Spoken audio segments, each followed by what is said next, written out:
Chapter 71. As soon as Chin Mo entered the club, he saw his silly agent standing on his tiptoes, waiting for someone. Feng Yi was indeed waiting for someone, but the person he was waiting for never showed up. After seeing his almighty, his eyes lit up. CEO, didn't you say that Spadesy would come? Where is he? I've been waiting for him here for a long time. And I had to disguise myself. If the reporters recognized me, they would definitely catch me for an interview. You know, I'm actually very popular. Chin Mo glanced at his head with a hat on, and his voice was indifferent. Is this the result of your disguise? You're just a stupid fisherman. Feng Yi decisively turned his head to ask Secretary Liang, don't I look good? Secretary Liang blinked. Feng Yi felt that he had enough of his almighty's poisonous tongue. He took off his hat. Even if I don't look good, where's Spadesy? He's doing a test inside. Chin Mo threw down this sentence and walked to the test room. When the people in the club saw his handsome face, they all took a step back and couldn't help but cover their mouths. Almighty! Almighty Chin actually came. The outside of the club was in an uproar. It was the third round of the test in the test room. This time, they were logged into Hero to test their ability to clear dungeons. They were all using their own accounts. Manager Li was still angry about Fujio's behavior just now. He walked in circles and said coldly, let me tell you, if you're playing a game, you should have the attitude of playing a game. Don't be like that wastrel who just left. Does he think that the Chin Corporation is a place that anyone can enter? Then you guys. Before he could finish his words, he was shocked by the person standing at the door. See President. Why is he here? Manager Li looked at that tall and noble figure and immediately walked up to him. CEO Chin Mo didn't even look at him. He walked in with an indifferent face. He was dressed in a well-ironed suit, looking extremely noble. All the players stopped what they were doing and looked up at him. They couldn't hide their excitement. Almighty Chin. They saw the real Almighty Chin. Chin Mo's fame wasn't just because of his face, but also because of his outstanding maneuvering skills. Needless to say, he wasn't just the Prince Charming in the hearts of women. He was also the hero that many players wanted to follow. Now that he had appeared here, it naturally caused a frenzied reaction. Chin Mo stood there as though there was no one around. His eyes scanned the players inch by inch, and in the end, he frowned. Why wasn't he here? Chin Mo lowered his head and glanced at the WeChat message. His number was on it. Number 19. Chin Mo followed the number and saw that the seat in front of the computer was empty. Secretary Liang had been with his young master for a long time, so he quickly understood the meaning of his CEO's gaze. He turned his head and asked, where's the contestant sitting at machine number 19? As soon as this question came out, the testing room was silent for half a minute. The players looked at each other with an indescribably subtle expression. No one dared to speak. Instead, they secretly glanced in the direction of Manager Li. Manager Li himself was also stunned. After all, he never thought that Secretary Liang would ask about this kind of thing. He was still thinking of an excuse. Chin Mo stood there, his eyes narrowing dangerously. Chapter 72. Manager Li was still pretending. He let out a long sigh and said, what else could it be? Secretary Liang, you don't know. I don't know who recommended this contestant 19 for the in-house signing. He is so unethical and doesn't follow the test rules. I asked him to leave. Suddenly. No one knew why, but the air in the testing room seemed to have frozen because of someone. Secretary Liang raised his head and looked at his CEO. That extraordinarily handsome face was covered with an unprecedented coldness. His voice was also terrifyingly deep, and every word he uttered made people tremble from the bottom of their hearts. "You said you let him go?" "Yes, CEO Chin." Manager Lee laughed along. "That kind of prodigal is really nothing much. Luckily, you didn't meet him." Chin Mo suddenly laughed and walked towards him. He reached out and grabbed Manager Lee's collar. His eyes were so cold that they could freeze a person to death. "Who do you think you are? How dare you let the contestant go?" "Be President Chin, I. Manager Lee still wanted to explain. Feng Yi was even crazier than him. As soon as he heard his almighty's words, the one who left was definitely Spade Z. Spade Z, whom he had tried so hard to poach, had been driven away by this old Lee. He couldn't believe his ears. "Old Lee, why are you doing this?" Manager Lee knew that he could only pin his hopes on Vice President Feng. He hurriedly said, "I asked him to retest his hand speed, but he was unwilling. It was that prodigal who tore up the results sheet. He didn't want to come to our club." Chin Mo didn't believe him at all. He raised his hand and pointed, calling a contestant. "Tell me, what exactly happened?" The contestant didn't expect that his idol would call him. He immediately stood up and said excitedly, "Contestant 19 was the first to finish the hand speed test and fill out the form." Manager Lee humiliated him and said that he only knew how to show off. He told him not to be so full of himself and to take the test again. When number 19 heard this, he tore the form on the spot. He even said that as long as the club has someone like Manager Lee, he won't join Supreme Alliance. The contestant forced himself to finish his sentence because he realized that with every word he said, Almighty Chin's deep eyes would become colder.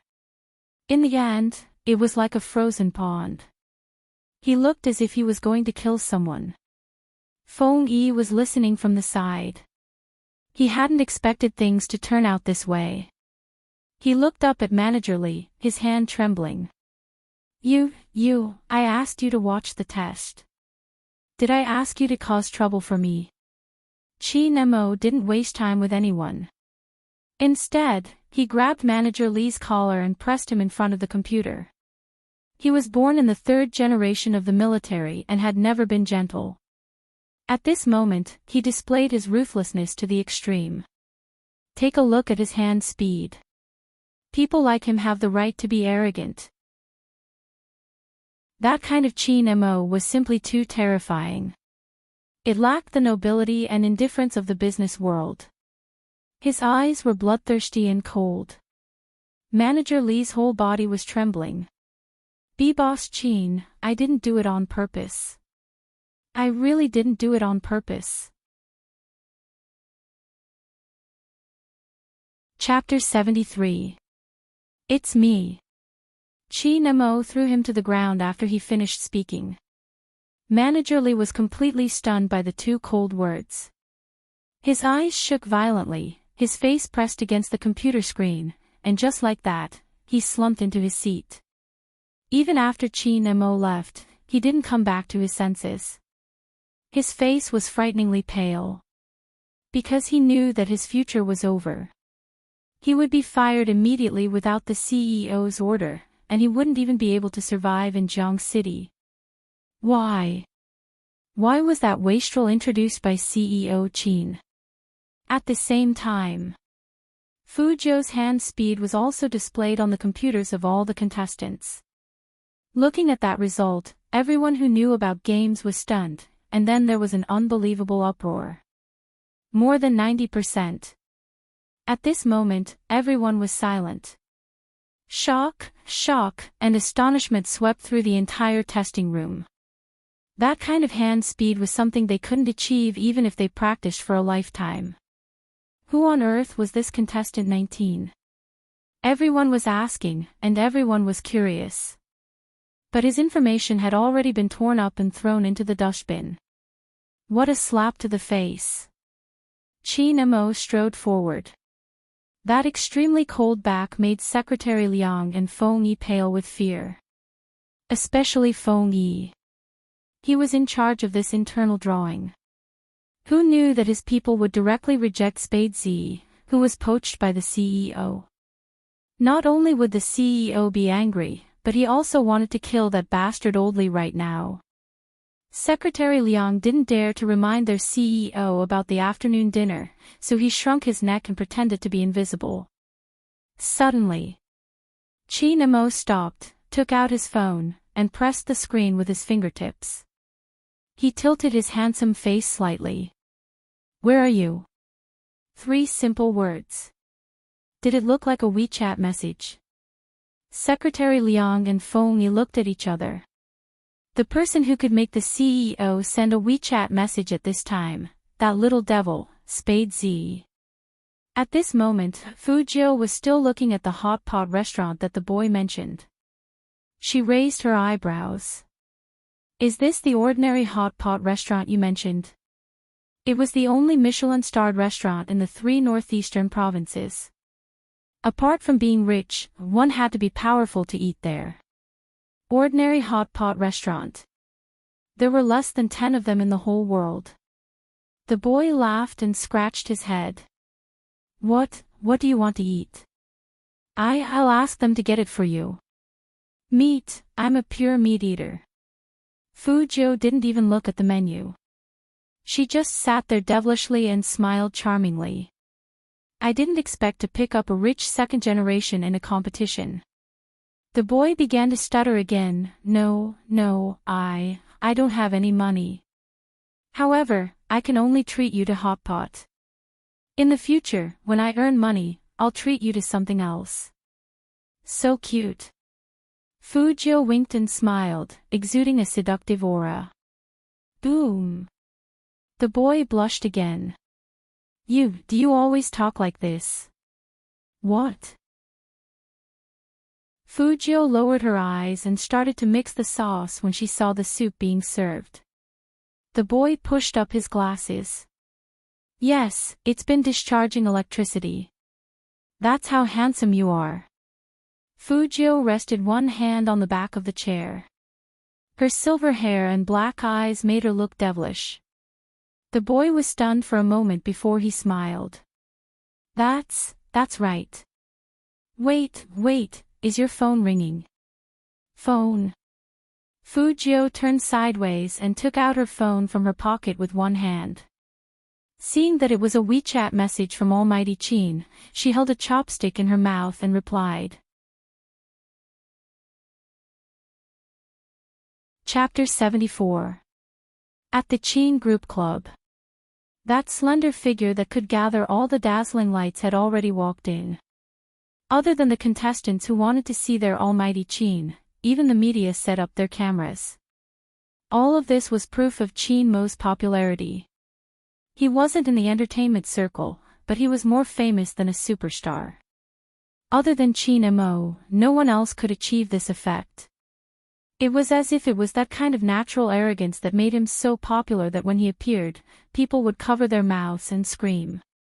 However, Feng Yi and Secretary Liang, knew that their CEO was almost frozen to death. Especially when he looked at his phone screen. He didn't know what the other party had sent to CEO Qin, but his eyes turned completely cold. Fujio didn't think there was anything wrong with her WeChat message. She sent a few more words over. "Are you hungry? If you are, come over together. The hot pot restaurant is not bad, and the little handsome guy is cute." This guy really needed to be taught a lesson. Qin Mo stood there with his fingers paused. He wanted to take a deep breath, but there were so many people here that he couldn't even take a deep breath. He said stiffly, "Address." Fujio blinked. Why did Almighty Qin's tone sound a bit cold? Was he angry again? She didn't flirt with him, so why was he angry again? Fujio sat at the dining table with her left hand supporting her chin. She was casually typing the address with the other hand. After Qin Mo saw it, he frowned and ordered Secretary Liang to get the car ready. Secretary Liang listened to the address. Wasn't this the place where CEO Qin had his business meeting tonight? CEO Chin, should we go there now? Was it too early? It wasn't even time for dinner yet. Chin Mo didn't say anything. He took the car keys from his hand and sat in the driver's seat. He didn't want to bring anyone along. Before Secretary Liang could ask anything else, he saw their CEO's slender fingers grip the steering wheel. His dark hair fell down and covered his deep eyes. With a beautiful drift, the limited edition sports car with smooth lines drove into the North Road with a whistling sound. The president didn't look like he was going to a restaurant. Instead, he looked like he was going to seek revenge. At this moment, Fu Jiu was still drinking her tea lazily. Her long and narrow eyes seemed to be shining as she looked at the boy very beautifully. A friend is coming over to eat with us later. He's also someone I know from the game. You don't mind, do you? No, I don't mind. The boy's stuttering problem was still there. I'll ask them to add another set of cutlery. We've chatted for so long, but I still don't know your name. Hearing that, Fu Jiu raised her hand and smiled. Fu Jiu. Good name. The boy probably thought about it for a long time before he could think of such a compliment. With a red face, he said, My real name is Feng Shang. In the game, it's called awarding you a slap of pleasure. Pooh. Even someone as cool as Fu Jiu couldn't help but spit at the name of the game. It wasn't only because the name of the player was funny, but also because the player's in-game name was indeed a famous person and hero. His maneuvers were awesome, and he had a lot of money. The only thing was that this guy was a chatterbox. Whenever he met a girl, he would say, "Girl, want to play with Uncle? Uncle will play games with you and fly with you." Chapter 75. Feng Shang knew why Fu Jiu reacted this way. He scratched his cheeks in embarrassment, and even his ears were red. You probably think I'm different from how I am in the game. So, you'll get used to it. My brother gave me a lot of money to play, but he didn't give me any cash. So I can only eat hot pot in my own restaurant. You're the first person who won't laugh at me for stuttering. So, I really want to teach you, my friend. Fu Jiu raised her eyebrows, and her eyes flashed. Your brother is Feng Yi. After all, the surname Feng was rare in Jiang City. The well-behaved boy nodded and asked, What's your name in the game? So, we can play together in the game. So, you can take me to dungeons and fly me. Fu Jiu teased him with a smile. This was his famous saying. Hearing that, Feng Shang's face turned completely red. Fu Jiu didn't want to tease him too much. After all, he wasn't Almighty Qin, who could be cold in the face of everything. She thought for a moment, put down her chopsticks, and looked at Feng Shang. I didn't have time to tell you at the club, but I'm actually Spadesy. Feng Shang froze. Then, he pointed at her with his left hand and stuttered, You, how can you be Spadesy? My code name is Z. Fu Jiu said something that was unclear. Feng Shang didn't understand, but... Spadesy. He said he was Spadesy. The idol he wanted to see the most, Spadesy. Feng Shang didn't know what to say, so he looked up and said, Idol, let me calm down first. Fu Jiu laughed. You're not stuttering anymore. Feng Shang also realized that he spoke very fluently just now, but he was still shocked. Then, he seemed to think of something and said, that snobbish manager must be regretting it now. I saw you and young Master Qin playing together, and he dared to treat you like that. Young Master Qin will definitely make him pay. Don't talk about me. What about you? Why didn't you tell that manager that you are Manager Feng's younger brother? Fu Jiu curled up her lips slightly. That way, he wouldn't need to take the test to sign the contract. Feng Shang froze for a moment, then lowered his voice. I'm not suited to be a pro player. I stutter. No, I don't want to rely on my brother's connections to get in. I want to see my own true strength. If that's the case, are you interested in forming a team with me? Fujiu supported her chin with her fingers, looked up at Feng Shang, and said evilly, "Let those people have an eye-opener." Feng Shang was startled. Looking at the handsome face in front of him that could mesmerize countless girls, his eyes lit up. How can I widen their horizons? In 10 days, it'll be the official esports preliminaries. The Qin Corporation will also sign their official members here. When the time comes, we'll team up and kill them. What do you think? Fujiu put her hand on Feng Shang's shoulder in a very beautiful posture. Her fair skin was glowing, and the corner of her mouth had a unique ruthlessness. A strand of silver hair fell down and blocked her eyes, making it difficult to see her face. But even so, that kind of posture was enough to make people's blood boil. Okay. The well-behaved child held Fujiu's hand, looking like a hero who was about to make a pledge of blood. This was the scene Qin Emo saw when he walked in. Chapter 76. CEO Qin. The waiter looked at the man's face carefully, and his voice was so low that it was almost inaudible. Qin Emo looked at the two people in front of him. Their straight backs were like the pine trees in the mountains, making people feel cold. His eyes were narrowed dangerously, and they were as cold as an ancient deep pool. The waiter wanted to say something. But he saw that the noble man in front of him had already walked to the window and grabbed the silver-haired youngster's collar. Bang! Fujiu was caught off guard. She turned around, and her face was almost buried in Qin Mo's chest. The cool peppermint scent spread into her nose through the hardness of his suit. She didn't need to guess to know that almighty Qin was here. Only this man liked to grab her collar. Fujiu looked up and saw him looking down at her. His eyes were like a deep well, indifferent and noble beyond belief. Those claws of yours are for dungeons, not for flirting with men.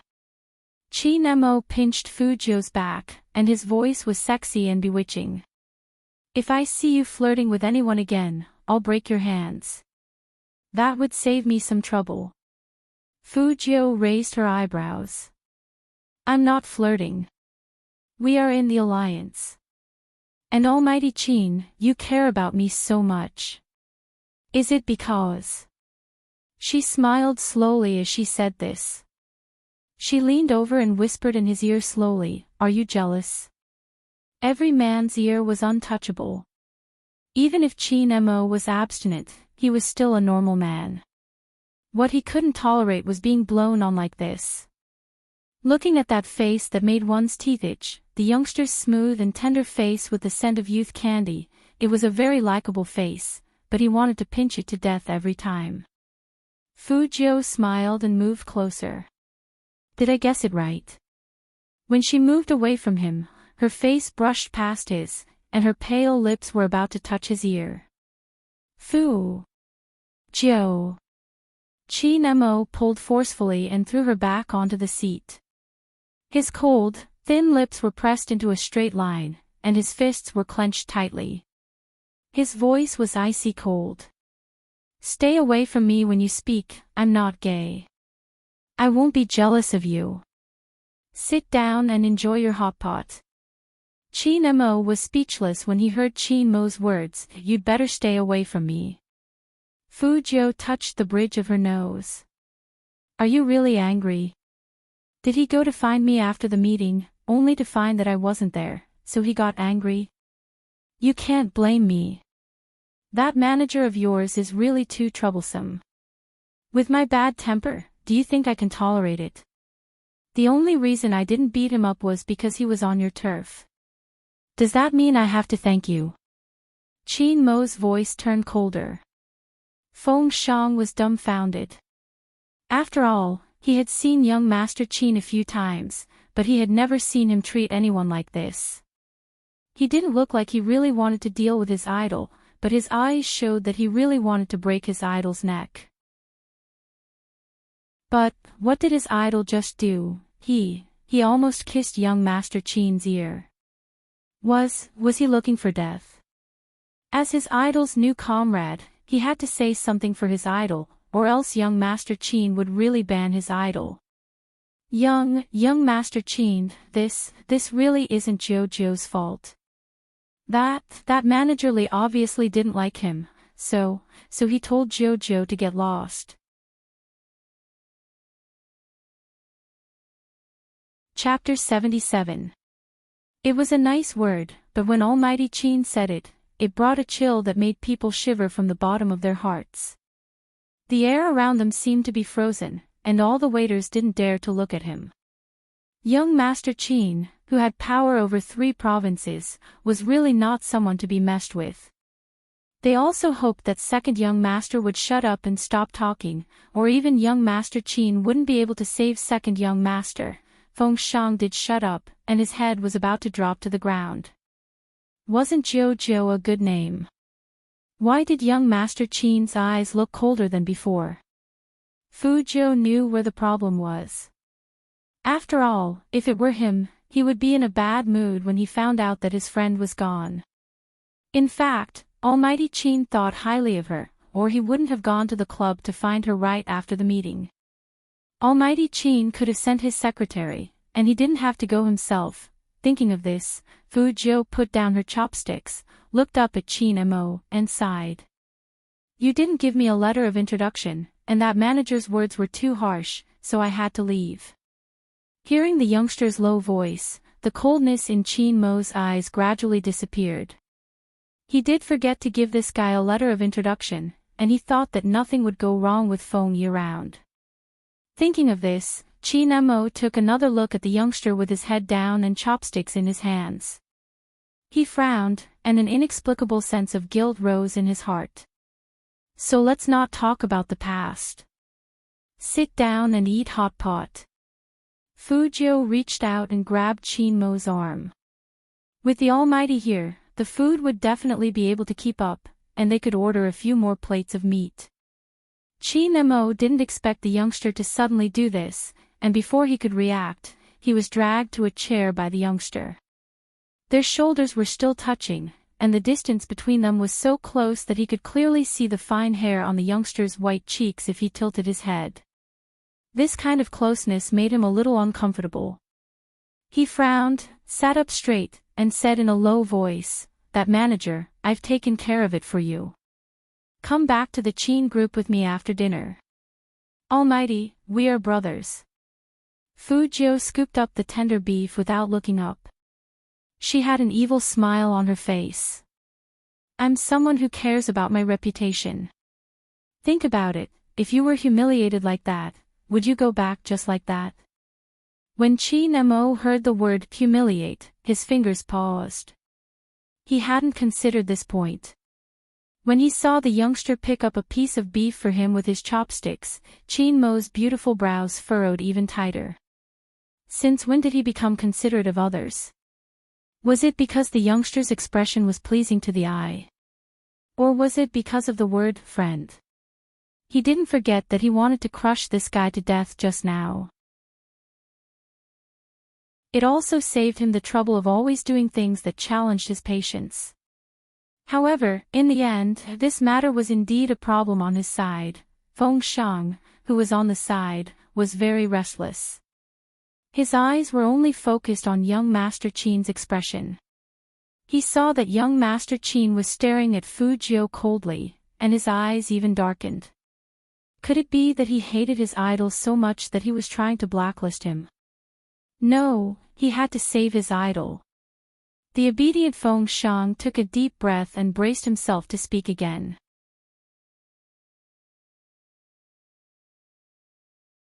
Chapter 78. Hearing that, Feng Shang's back stiffened, and his stuttering voice became more anxious. Young Master Qin, don't tell my brother about this. He will use his connections for me if he knows. Seems like he doesn't know. Qin Mo wiped the corner of his mouth slowly. The smile on the corner of his mouth was like a knife being sliced into pieces. Feng Shang always blushed, and now he was so anxious that he wanted to explain clearly. Fu Jiu swallowed the beef and said, Almighty, don't bully him. He's my teammate now. I'm not the only teammate you have. Qin Mo lifted the corner of his eyes and leaned back. He threw the car keys in his hand onto the table, which made a loud crackling sound. This. Fu Jiu paused, then suddenly laughed. She raised her left hand and put it on Qin Mo's shoulder, looking like a playboy. Are you jealous? Don't worry, Almighty. There are only 2 of us in the game, and we are strong partners. Qin Mo curled up the corner of his mouth, twisted his hand away, and said coldly, if you can't change your bad habit of hitting others, I will eat 20 plates of beef today. Eat again. She took a whole day to digest the 20 lobsters last time. Eating was a small matter, but the main thing was to pay the bill. Fu Jiu smiled and let go of his hand. That's because we have a good relationship. Really, don't bully Feng Shang. Why are you so protective of him? Qin Mo's eyes were a little low. Fu Jiu said frankly, I want to take him to the esports competition next month. It's the only way to enter the team. I can take you there, but you don't want to go. You want to participate in the competition. Qin Mo looked up at the young man, reached out his finger, and flicked the tip of his nose. He smiled coldly. Stay away from me, don't talk about the only way, and don't flirt with me all the time. Tell the truth, it's good for you. Fu Jiu laughed. To be honest, after today's humiliation, I don't think it's my style to quietly enter the Qin group. If I don't do something big, I will lose face. Lose face? I think you want to slap someone's face. Qin Mo lifted his lids and took out a cigarette. He held it between his lips and said faintly, Did San make you angry again? Fu Jiu narrowed her beautiful eyes. I didn't expect the Almighty to use the adjective 3. However, I haven't seen San recently, but I bumped into San's son. Didn't I go to the computer city to buy equipment today? I saw a mouse model that you used before. He bullied me because I was poor and didn't have money, so he snatched my mouse. At that time, the manager of your club was also there. I think he didn't like me at that time, so he made things difficult for me during the test. It was clearly Lord Jiu who had tricked Fu Ziming, but in her mouth, it was Fu Ziming who had stolen her mouse. I have to say, when it comes to enemies, our Lord Jiu is so capricious and unprincipled. When Feng Shang heard this, he finally interrupted, I don't have money either. I can understand the feeling of being bullied. Fu Jiu high-fived him. The 2 of them were like brothers in hardship. Feng Shang comforted her, idle, I can give you my mouse. There's no need. Tonight, I'll clear a dungeon with the Almighty and earn some money. Fu Jiu said as she stuffed a mouthful of beef into her mouth. She was eating spicy pot, and her lips turned brighter.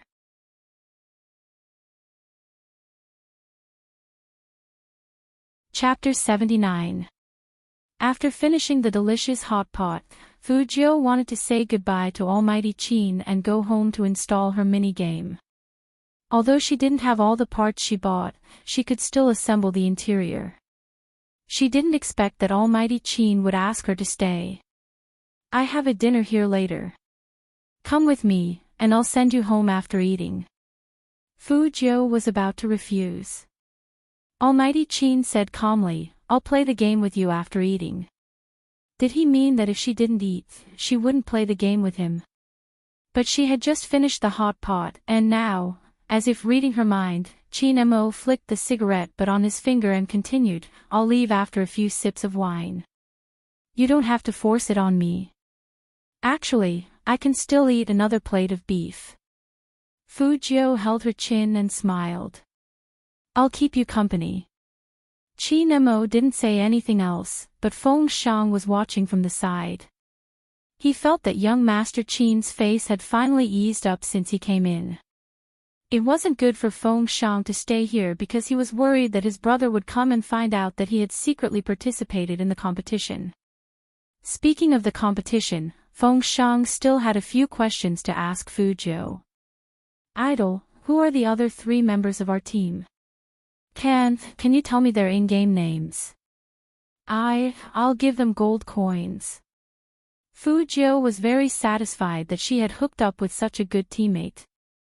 "But, the current members of the team." Fu Jiu paused. Feng Shang sat up straight and waited for Fu Jiu's next words with bright eyes. "Only you and me." Fu Jiu's hammer fell, and she was still as evil as before. "Are you proud to be a veteran member?" Even the well-behaved Feng Shang couldn't help but twitch his mouth when he heard this. So they didn't even have a team. Why did he feel like he was cheated by his idol? "I'm here, aren't I?" Fu Jiu was about to pat Feng Shang's shoulder. Suddenly, Almighty Qin raised his hand and blocked the guy's movement. His gaze deepened as he tapped the lighter on his fair wrist. "Your claws." Was he really going to take care of her? Fu Jiu pouted her pretty thin lips and retracted her hand disinterestedly. "Anyway, baby Shang, don't worry. We won't have to worry about not having anyone to fight with." Feng Shang thought about his idol's abilities in the game and relaxed a little.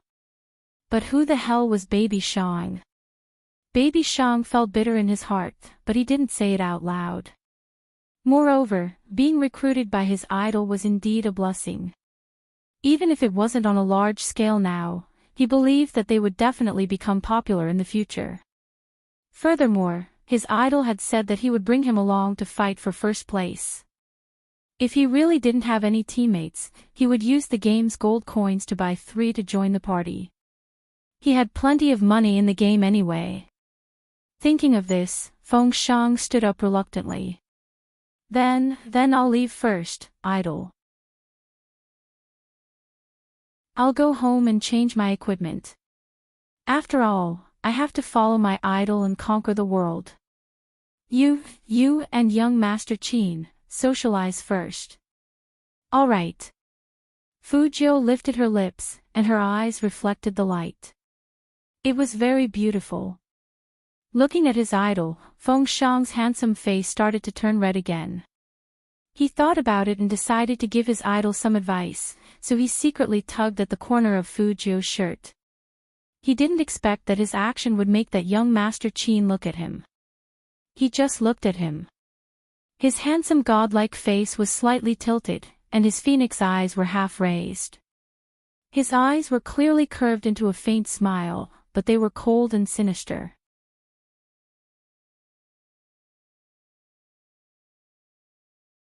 Chapter 80. Feng Shang finally understood why his elder brother, a smart and capable person, was so timid in front of young Master Qin. He was clearly a manager, but he couldn't even control the almighty under him. So, apart from the fact that young Master Qin was the CEO of the corporation, his gaze could really kill people. The obedient Feng Shang shrunk his neck and swallowed back the warning he wanted to give his idol. Fu Jiu noticed that she was still tugging at her, so she turned around and looked at her. "What's wrong?" "No, nothing." Feng Shang's stuttering couldn't be changed. Joe, I'll be leaving first." "Why, if you don't have anything else to do, you should go home early and log in. Don't provoke young Master Qin." It was a tiger.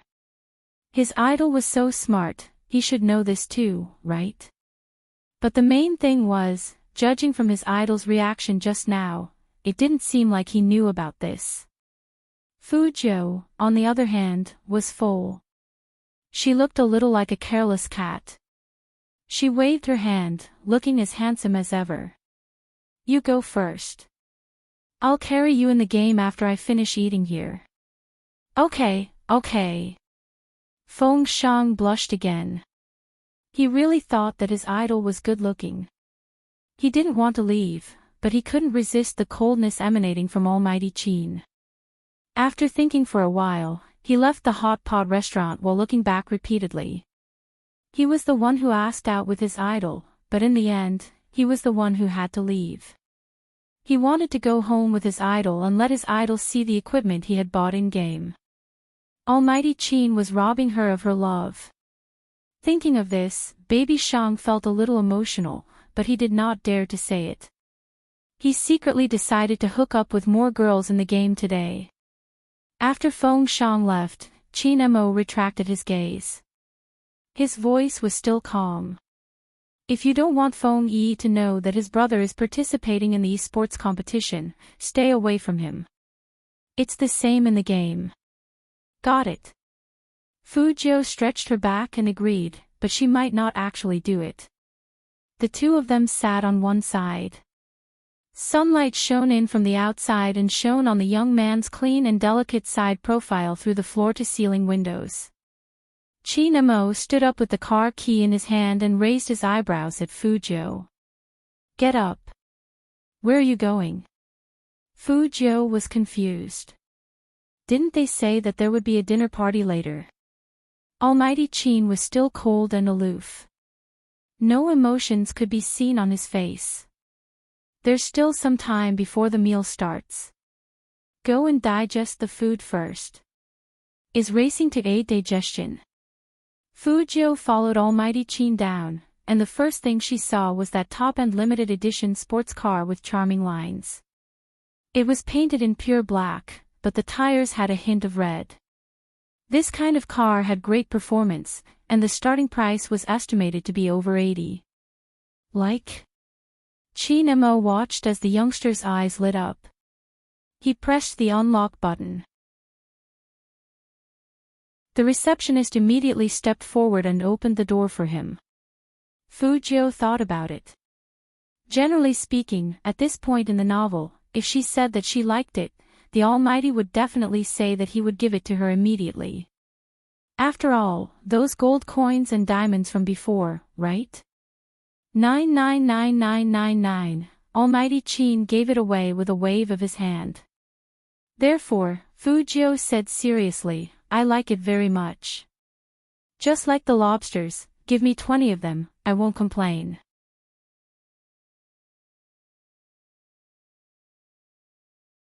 Chapter 81. Fu Jiu. Almighty, you don't follow the plot of a novel. It's hard, you know. Qin Mo looked at the young man's slightly depressed expression, and his thin lips curled up into a faint smile. He grabbed Fu Jiu by the back of her collar and shoved her into the passenger seat. When the car started to move, it was even cooler than it looked. Especially when there were two equally outstanding people sitting inside. Fu Jiu's silver hair was blown into a mess by the wind coming in from the car window, and she looked indescribably cool. Such a handsome face and luxurious style. When the beautiful car glided through the city center, people thought it was two superstars shooting a movie. That scene attracted many people to stop and take pictures while the sports car was waiting for the traffic light. However, Qin Mo's right hand was holding the steering wheel, and his noble and indifferent side profile was almost as fast as the car flashed by, stopping at the entrance of Computer City.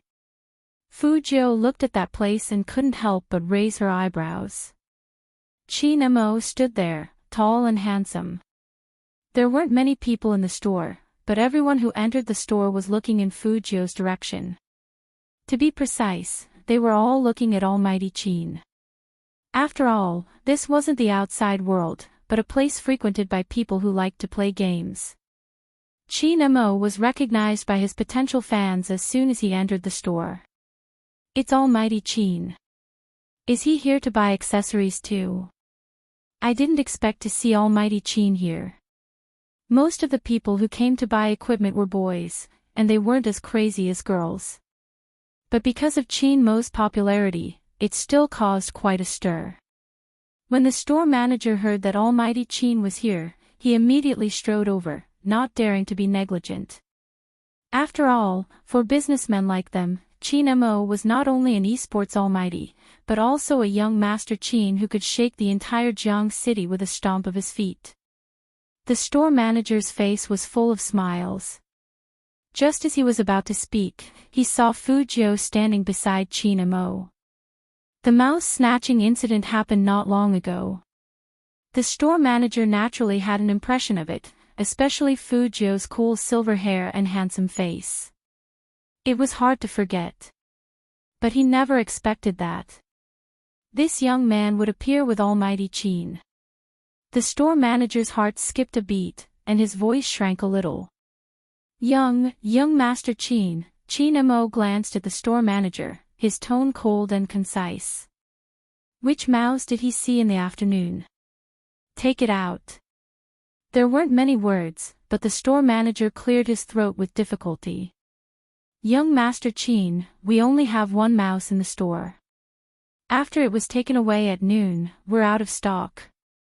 I'll arrange for someone to get the goods, but I'll have to trouble young Master Chin to wait for a while. By the time the manager reached the end of his sentence, he didn't dare to look at Chin Mo's face anymore. Chin Mo's strong aura made him almost unable to lift his head.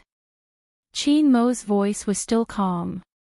He pointed at Fu Jiu and said to the store manager, remember this face. In the future, give him whatever he wants. Yes. The store manager knew that Chairman Chin was here to get back at him. He was glad that he didn't go too far at noon. Otherwise, according to Chairman Chin's style, he wouldn't have let him off so easily. He would have destroyed his store.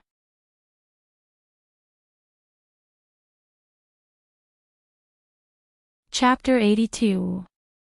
Fu Jiu was actually a little surprised. She thought that the digestion the man was talking about was nothing more than racing and enjoying the wind. Now it seemed like.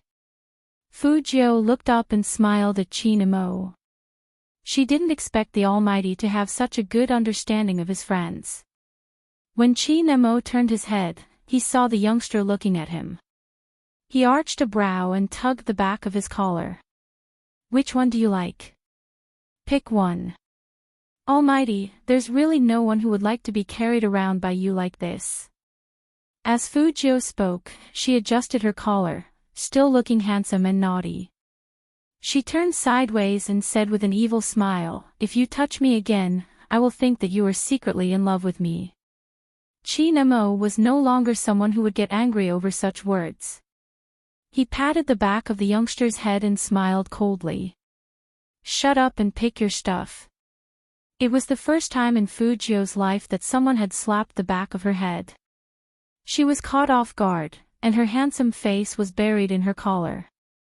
Since he had brought her here to seek revenge, she couldn't fight back. She just thought that for this, she would have to cheat more from the man later. Almighty Chin didn't care about spending money. Seeing the young man cover the back of his head with one hand after he patted him, and with a face full of unwillingness, the corners of Almighty Chin's mouth subconsciously curved upwards, and his mood improved quite a bit. Fu Jiu could tell that Almighty Chin's hobby now was to bully her. To be honest, before she met Almighty Chin, she just thought this man wasn't easy to deal with. After interacting with him, she realized that this man was a black-hearted person. How could normal people find bullying their friends fun? Almighty Chin was the only one in the entire world. With Chin Mo's popularity, he couldn't stay in Computer City for long. Fu Jiu was also looking at the time. She quickly picked out a bunch of internal parts and a very small outer shell. When she said that she only wanted the shell, the store manager looked at her in surprise. Are you sure you want to buy it this way? What could these scattered things do? Why don't you just buy the finished product? Fu Jiu smiled. Yes. She had to get a better one so that she could type in class without worry.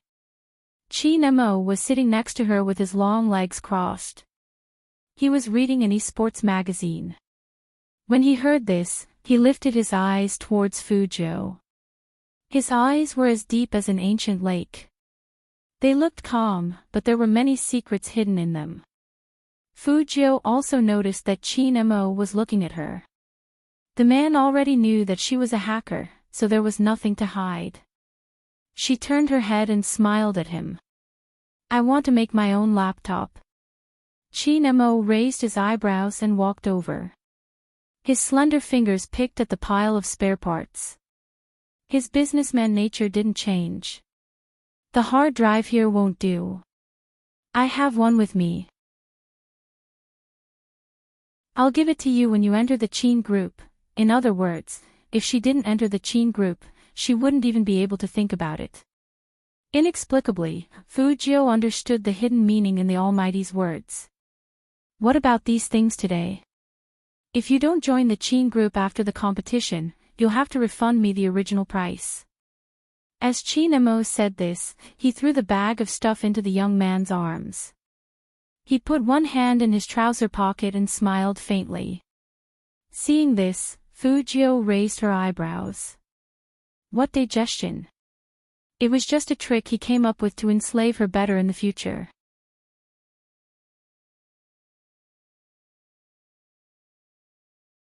Chapter 83. Forget it, the Almighty wasn't just shameless for a day or two anyway. These pieces of hardware were really great. The main thing was that she had regained her pride. Fujio curled up her lips and took a step forward. She raised her hand and wanted to put it on the man's shoulder to tease him again. Unexpectedly, Chin-mo's reaction was surprisingly fast this time. Before she could put her hand on his shoulder, he grabbed her wrist and turned around to press her against the wall.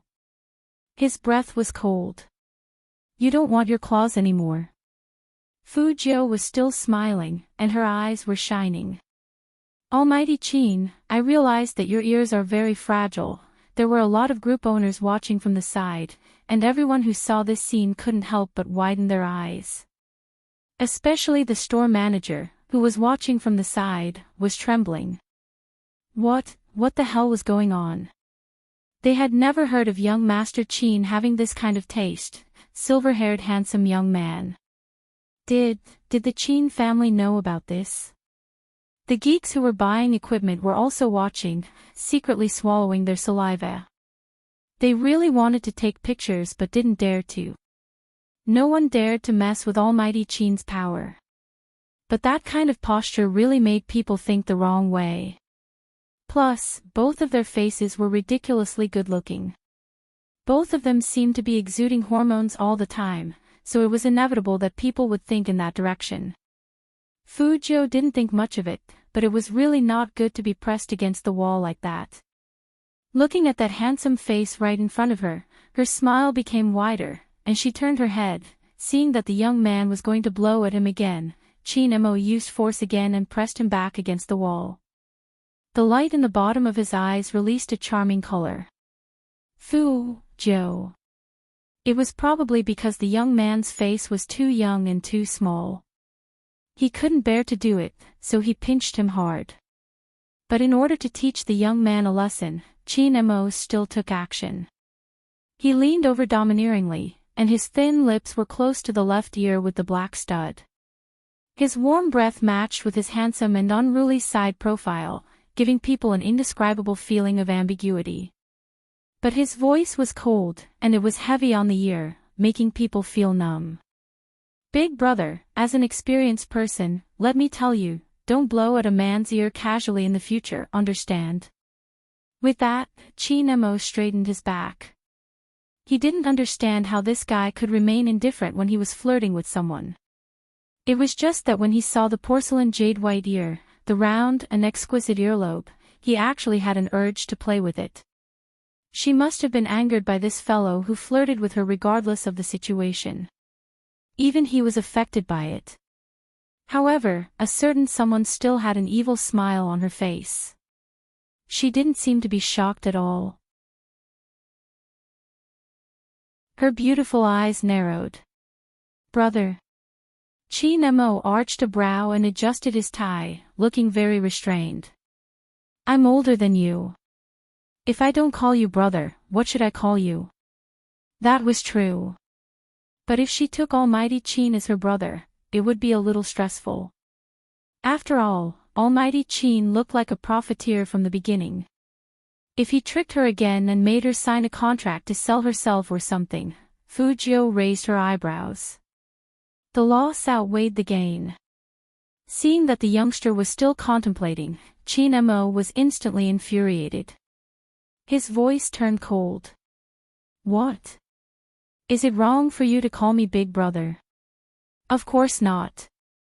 Fujiu curled her lips into a smile. But if Brother Mo is a brother complex, that would be even better.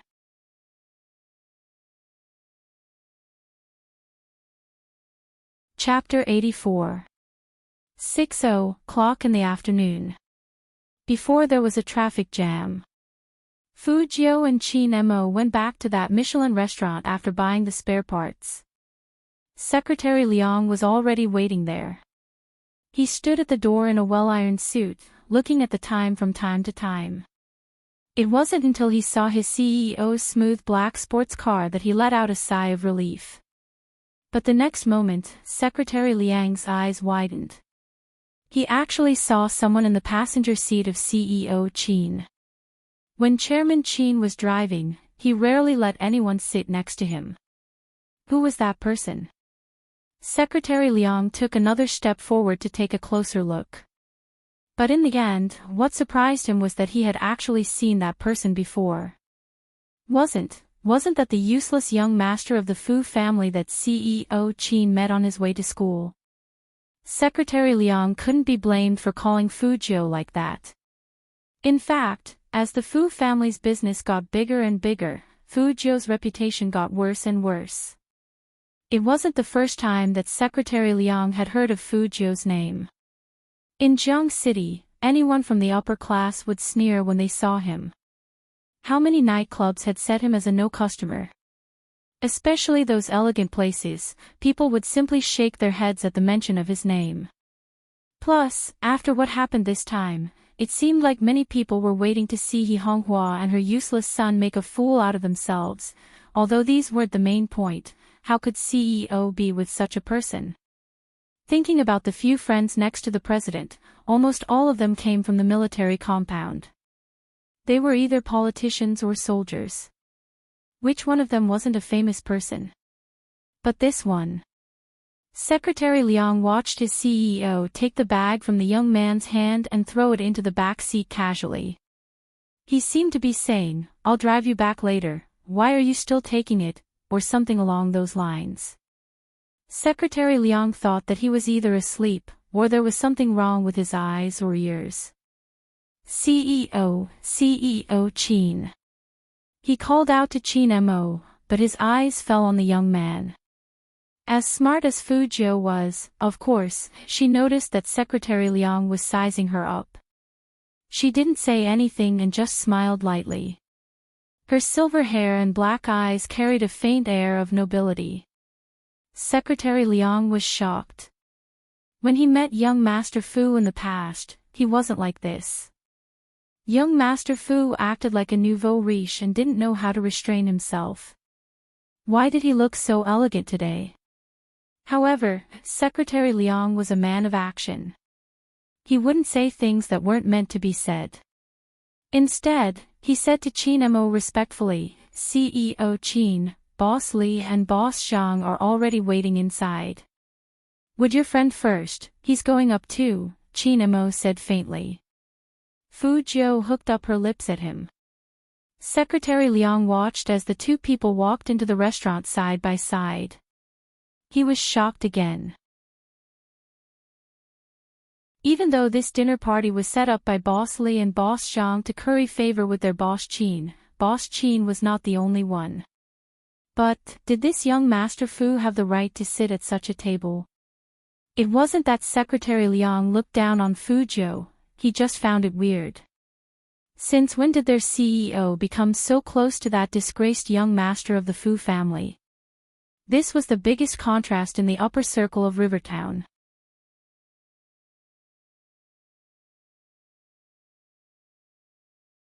Chapter 85. When Boss Li and Boss Zhang saw a young Master Qin come in with a young man, they were shocked and stood up immediately. "Have a seat." Qin Mo's voice was still light, but it was very effective. He found a seat and let Fu Jiu sit next to him. He loosened his tie, and his side profile was handsome. "Have you ordered?" Boss Li smiled. "Not yet, we are all waiting for you, young Master Qin." As he said this, he glanced at the waiter next to him. The waiter immediately brought up the menu. Secretary Liang took it and put it in front of Qin Mo. Then, he looked down at their CEO who was choosing two dishes with a scrutinizing look. Secretary Liang's eyes widened when he saw the word tripe.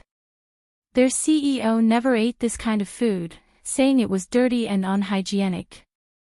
But today, and he even ordered peeing beef meatballs? Who said he didn't eat processed meat? Could it be that all these things were chosen according to that useless young Master Fu's taste? Secretary Liang was shocked by his own horrifying conclusion. No, it can't be like that.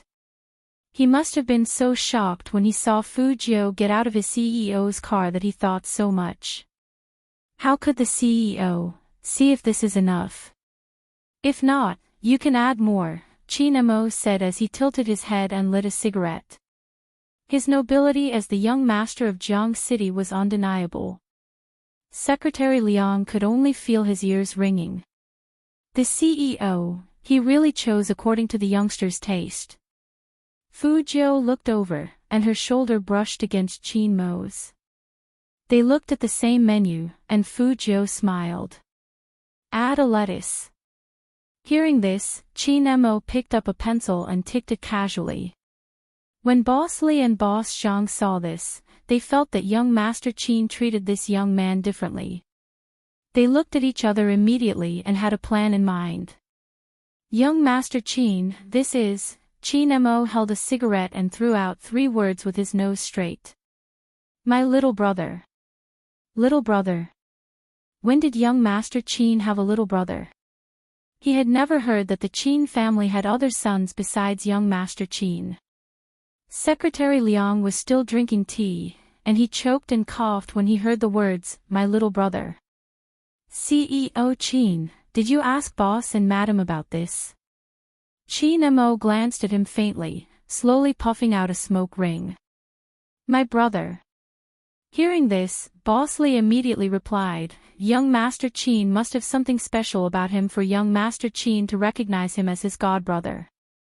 How should I address this young master, and what does his family do?" "My surname is Fu." Fu Jiu picked up the teacup and smiled faintly. "I haven't been involved in the family business, but I'm planning to take it over." When Mr. Zhang heard the word Fu and looked at him, he suddenly thought of something. Could it be that the Fu family? "I saw your father at the business salon last time. Now, the Fu family's business is getting bigger and bigger. Not bad, not bad. I heard that young Master Fu is also good at games and has caught the eye of several teams. No wonder Chairman Qin took you as his godbrother. You are all young talents." Oh, I remember too. Not to be outdone, Boss Li also tried to curry favor with him. "Speaking of which, young Master Fu is really different from your elder brother." That young Master Fu is really... When Secretary Liang heard this, he knew that Boss Li had mistaken him for someone else, so he was about to stop him.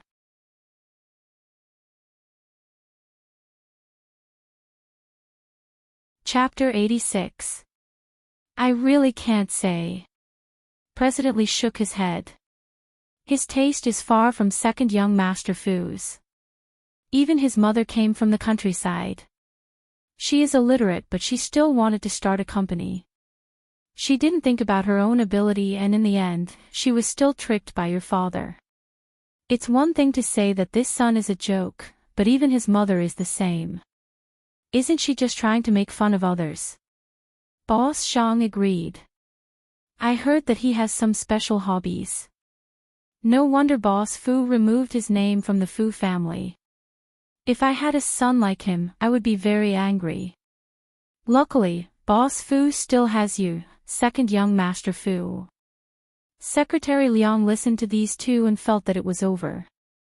It was really over. Although their CEO didn't say anything from the beginning to the end, from the smile on his face and the way he flicked the ash off his cigarette, one could tell that he was exuding an endless coldness. Since CEO recognized young Master Fu as his younger brother, it meant that he was treating him as one of his own. CEO was always protective of his own people. Who knew what would happen next? Fujio supported her chin with her left hand, looking like a playboy. It seems that Boss Li and Boss Zhang have never seen that illegitimate son, or else they wouldn't have recognized him. What a pity, I am that young Master Fu with special hobbies. Instantly, Mr. Li's and Mr. Zhang's faces changed. The smile at the corner of his mouth stiffened. This was probably the most embarrassing situation they had ever faced in their business. Their faces were burning, and they wanted to find a crack in the ground to hide in. But CEO Qin was still sitting in front of them, and no one could tell whether he was happy or angry from his noble and handsome face. Did this mean that there was still room for negotiation? Thinking of this, Boss Li slapped his forehead. Look at my eyes, I really didn't recognize empty tie. I will punish myself with a glass of wine, a glass of wine. I heard too much from others before, so I have a prejudice against young Master Fu. This wine must be drunk. Boss Zhang also raised his head and raised his glass. When the two of them drank the wine, they felt a little bitter. No matter how hard they racked their brains, they would never have imagined that young Master Qin would have any connections with a notorious nouveau riche. That was why he subconsciously treated Fu Jiu as the second son of the Fu family. Now, he had been slapped in the face. It was painful. However, Fu Jiu didn't plan on forgiving them. Her previous self was problematic, but He Honghua wasn't a joke. Lord Zhou definitely didn't want to be made fun of like this. Her eyes were cold, and she stood up with a half-smile. She said extremely coldly, "Brother Mo, you guys eat first." Just like what these two CEOs said, I don't have good taste and self-restraint. I can't eat this meal or drink this glass of wine in front of people I don't like. Manager Li and Manager Zhang's hands that were about to raise their glasses stopped. They thought to themselves that this temper was giving him face. If it wasn't for young Master Qin, who would have toasted him? If he said that, not only would they lose face, but also young Master Qin's. Even if young Master Qin recognized him as his little brother, did he really treat him as his own? Young Master Qin would let him go wherever he wanted, even if they didn't do anything.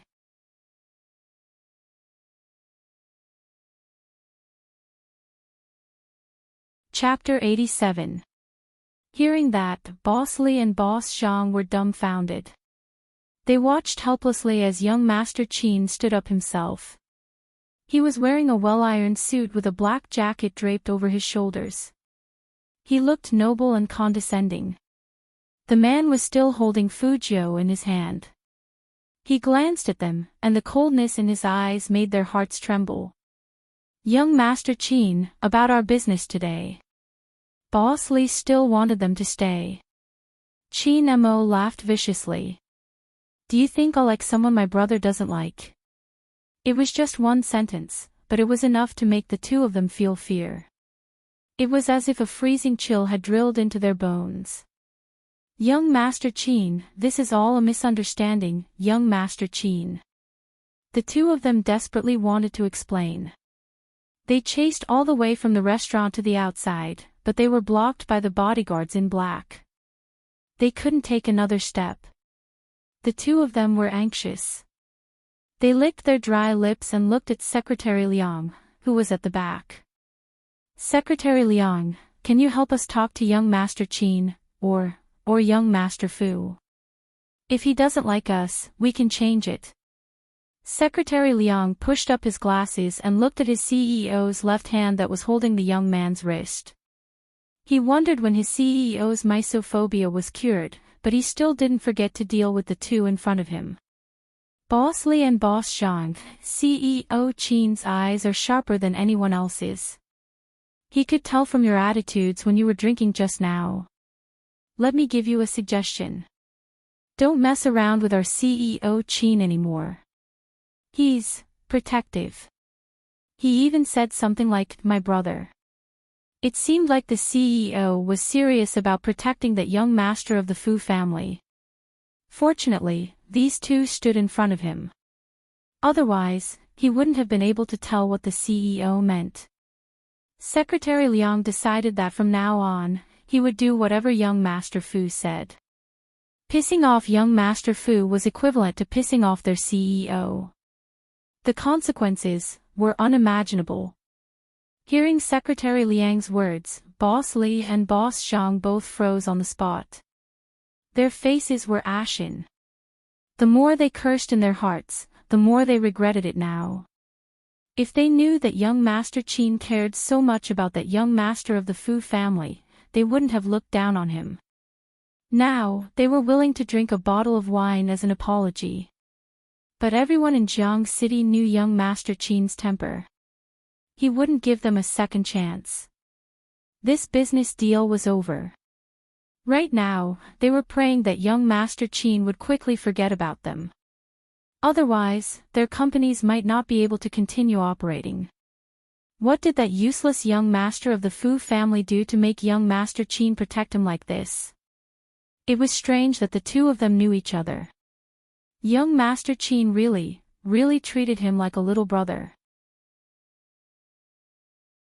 If this news was released, the entire business circle would be shocked. In fact, Fujiu didn't expect that Qin Mo would go this far for her. She thought that calling him brother was just a form of address. What are you waiting for? Get in the car. Qin Mo opened the car door casually. His side profile was still handsome and charming. This time, Secretary Liang was driving, and both of them sat in the back seat. Fujiu caught Secretary Liang looking at her from the rearview mirror more than once. She winked at him with an evil smile. Secretary Liang's hand slipped, and the car almost went off course.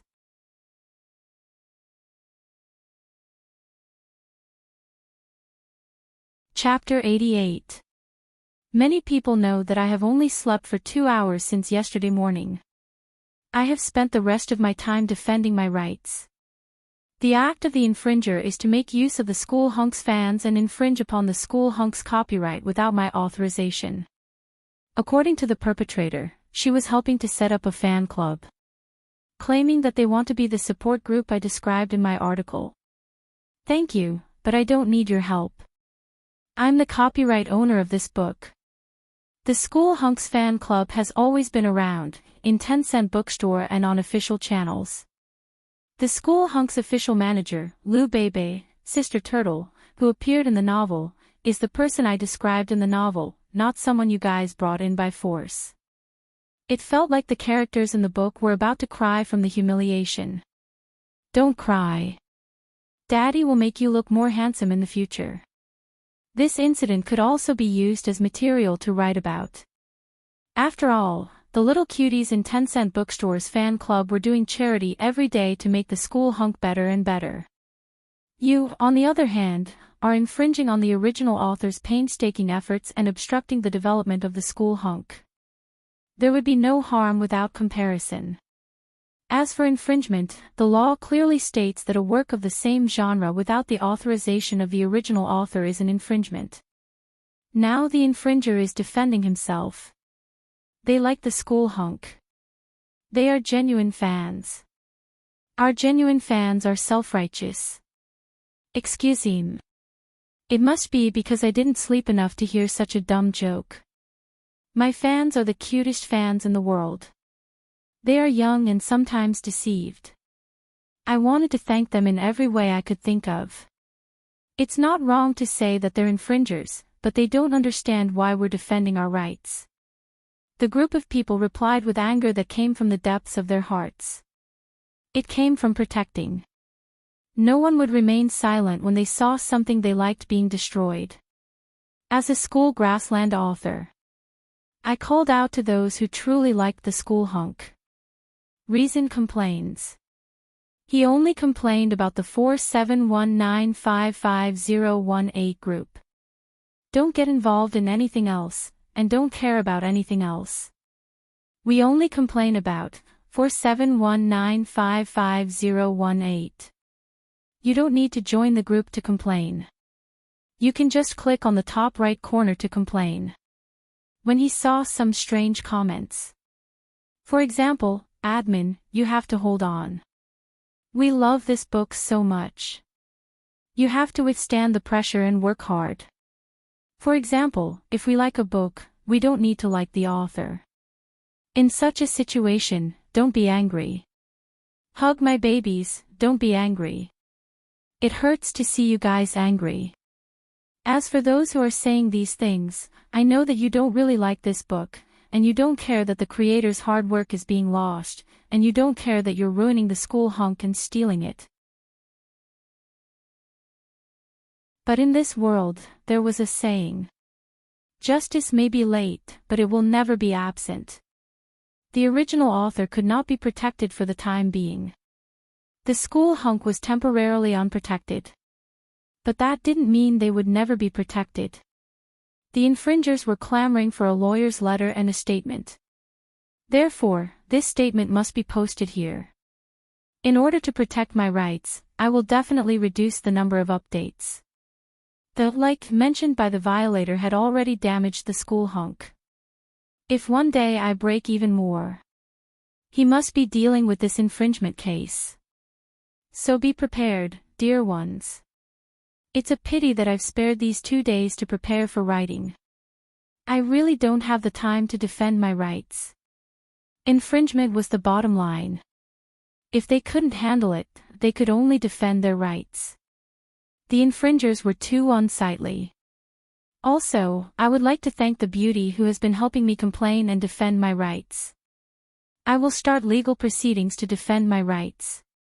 The perpetrator probably didn't dare to reveal her real name. We'll find out, but it'll take time. So dear ones, give me some strength, let us get through this together. We're not white lotuses. We won't be like the infringers, saying that we're wronged and that it's not wrong. We will only defend our rights and protect the current school hunk.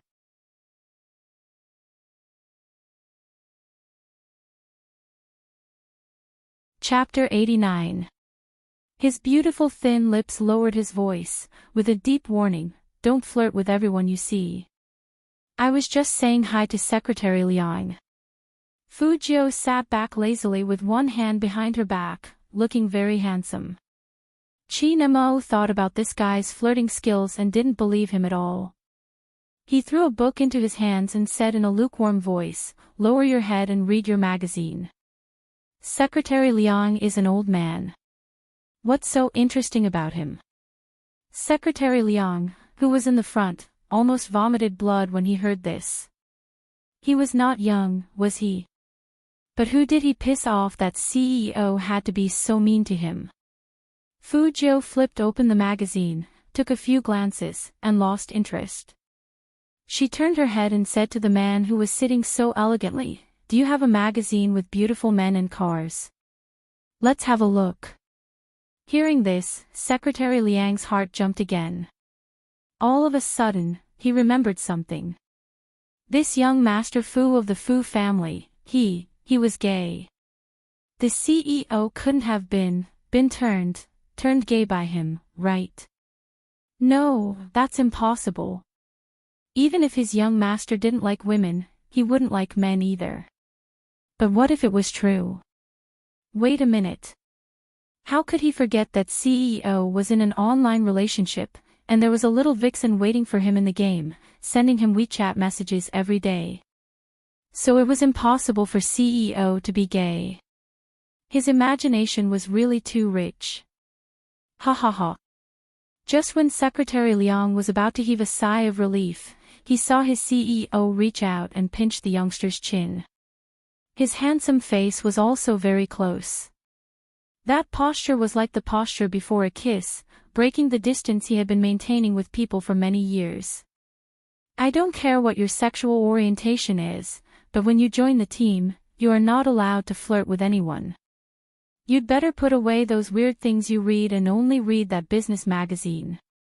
If you don't shut up, I will throw you out. That tone was not threatening at all. Apart from the gloomy feeling of gnashing his teeth, it really sounded like he was disciplining his younger brother. But what did CEO say? Join the team. That meant that the little vixen CEO went to the club to find today was the loser young Master Fu. Was that so? No, he had to confirm it. He couldn't just make random guesses. How could the internet secret lover that the CEO couldn't forget be a man? Young Master Joe, how did you meet our president? To be honest, when I saw you just now, I was also shocked. Fu Jiu also thought this Secretary Liang was a good person. She held the magazine and said casually, I met him in the game. Today, I went to the Qin Corporation's internal competition. Brother Mo came to see me to see how I did. It really was that little vixen. Secretary Liang couldn't tell what he was feeling now. He looked straight ahead, his palms sweating. Just like that, Fu Jiu was sent home. When she got out of the car, she turned sideways to pick up the computer parts she had bought. Between her white top and black belt, her smooth and fair waist was exposed. It was a breathtaking curve.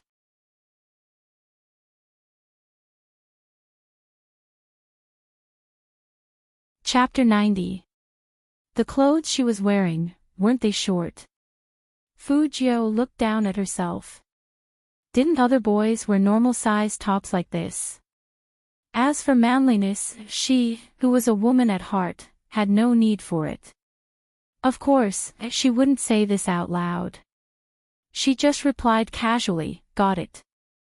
Qin Mo looked at the young man's nonchalant look and raised his eyebrows. I'm going to play tennis tomorrow. You can come too. I have class tomorrow. Did Almighty Qin forget that she was still a student? Qin Mo's voice was very calm. I'll wait for you after class. My little brother can't look like this. Look like this. What does it look like? Fu Jiu laughed. She put her hand on Qin Mo's shoulder and approached him slowly. Brother Mo, do you dare to say that I'm not handsome? Qin Mo pushed the young man's hand away and pinched his chin. There was still a little bit of disdain in his eyes, and his tone was cold. You are at most pretty. Handsome S. Come exercise with me. Don't play games at home all the time. You're making yourself so tender. She was blaming her for her good skin. Fu Jiu realized that Almighty Qin really wanted to raise her as his little brother. If Almighty Qin found out that she was a girl, would he crush her to death? Fu Jiu glanced at the man guiltily. Actually, I have something to do tomorrow, Qin Mo laughed. He was a little black-bellied, and he was very domineering. Keep your excuses. I'll pick you up at the school gate after class tomorrow. Fu Jiu. She really couldn't slip away. Go in. Qin Mo tilted his head and lit a cigarette. He leaned against the sports car and raised his eyebrows at her. Fu Jiu curled her lips. Okay, Brother Mo, send me a WeChat message when you get home. Okay, Qin Mo replied and got in the car. He left first. Fu Jiu watched the black sports car disappear before she went into the house. It seemed like someone had been in the house. Things were thrown on the ground, and it was a mess. Fu Jiu's eyes turned cold, and she asked Chen Xiaodong, what's going on? The few remaining members of the company have been poached away. Now the company has become an empty shell. Madam is upset, so. Chen Xiaodong clenched his fists and gritted his teeth. They even mocked Madam for not having the slightest bit of ability, for not being able to bring out a decent team. Fu Jiu raised her hand and threw the things onto the sofa with a smack. She smiled coldly. Who else is coming? Liang Shiwang, Zhang Yingchao, and Nie Su. These three people are all on the rankings. When they first joined the company, their conditions weren't very good. Many places didn't want them. It was Madam who saw that they came from small places and couldn't bear to let them go back, so she spent a lot of effort to groom them. Now that they have fans and their skills have improved, they are stepping on Madam Ba. Young master, in fact, what hurt Madam the most was not that they had left, but that she had been betrayed by the person closest to her. Chen Xiaodong's eyes turned red at the end. After hearing this, Fu Jiu stopped going upstairs. She put on the jacket she had just taken off. Her silver hair was blown away by the wind, and her eyes were full of coldness. Wait a minute, where are you going? Chen Xiaodong followed behind.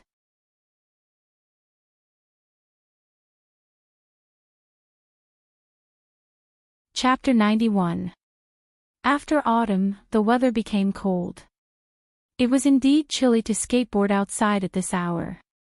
When she entered the internet cafe, Fu Jiu straightened her jacket collar.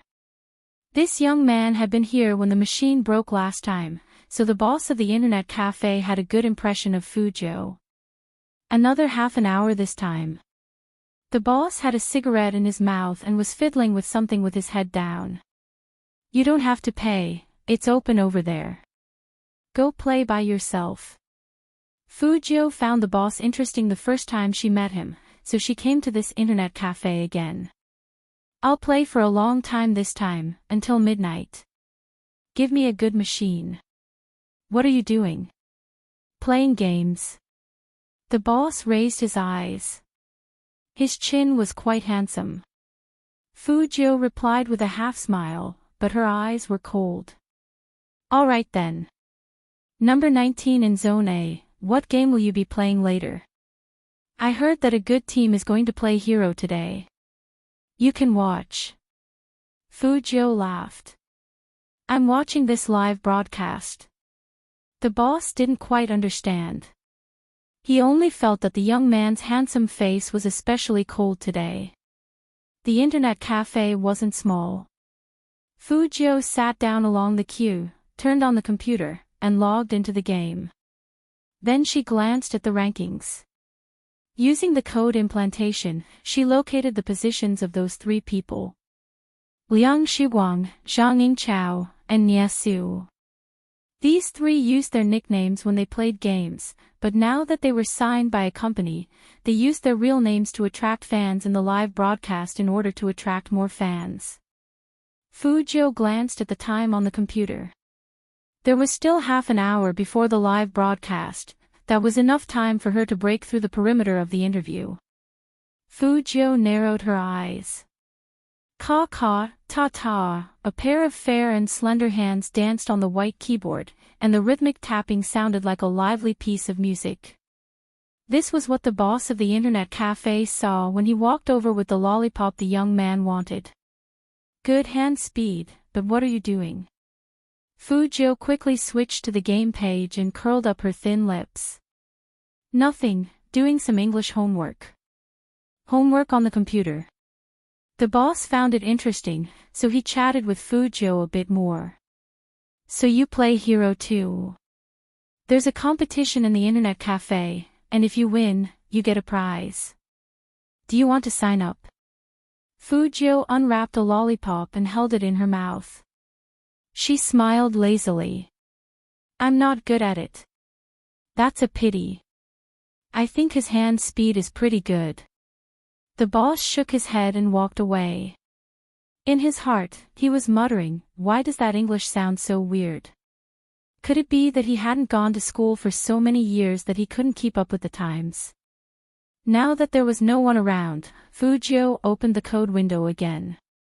Her silver hair moved slightly, and she coolly hacked into the platform room where she was going to broadcast.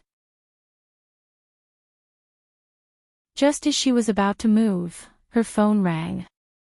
It was a WeChat message from Almighty Chin. "Where are you?" "Internet cafe." Fujio didn't even think before she replied with 2 words. Chin Mo sat on the office chair and arched a brow. "I'm asking where your game is. I won't be farming today. I have something to do." Fujio typed very fast. Chin Mo's deep eyes dimmed. "Did someone offend you again? Is that why you went to the internet cafe to deal with them? Just like Director Zhang last time?" Fujio tilted her head and replied with a voice message, "Brother Mo, don't talk nonsense. I'm just looking for someone to play a game with."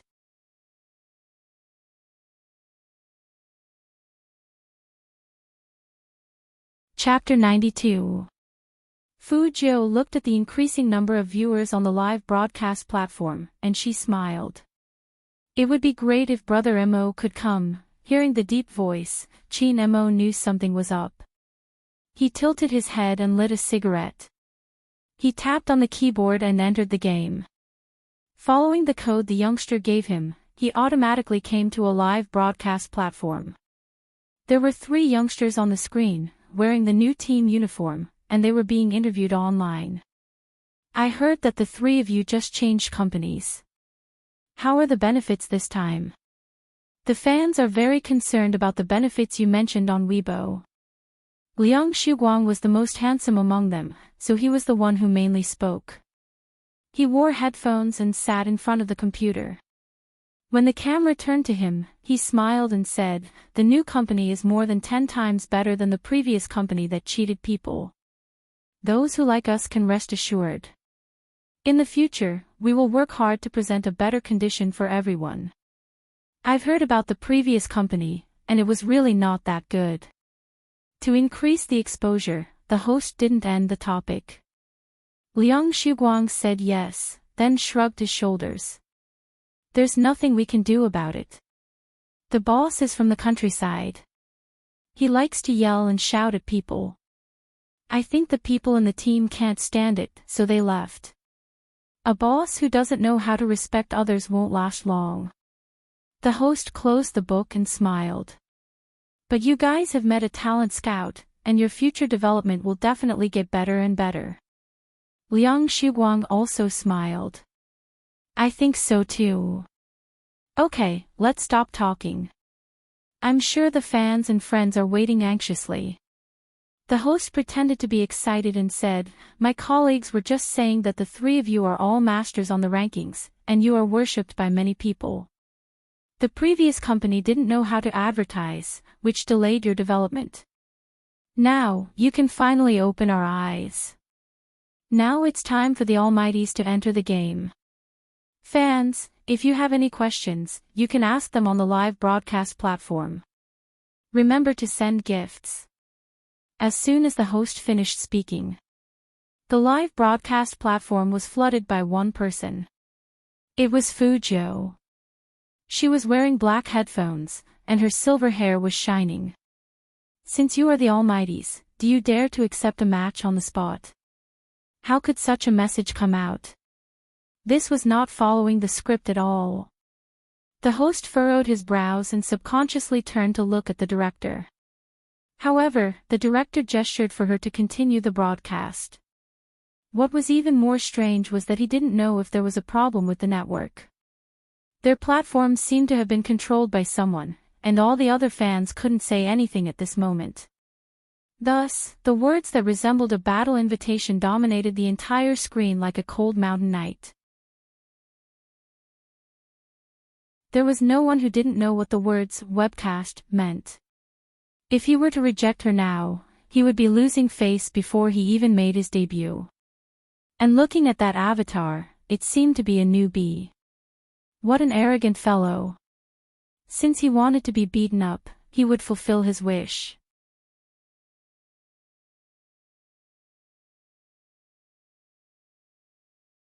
Chapter 93.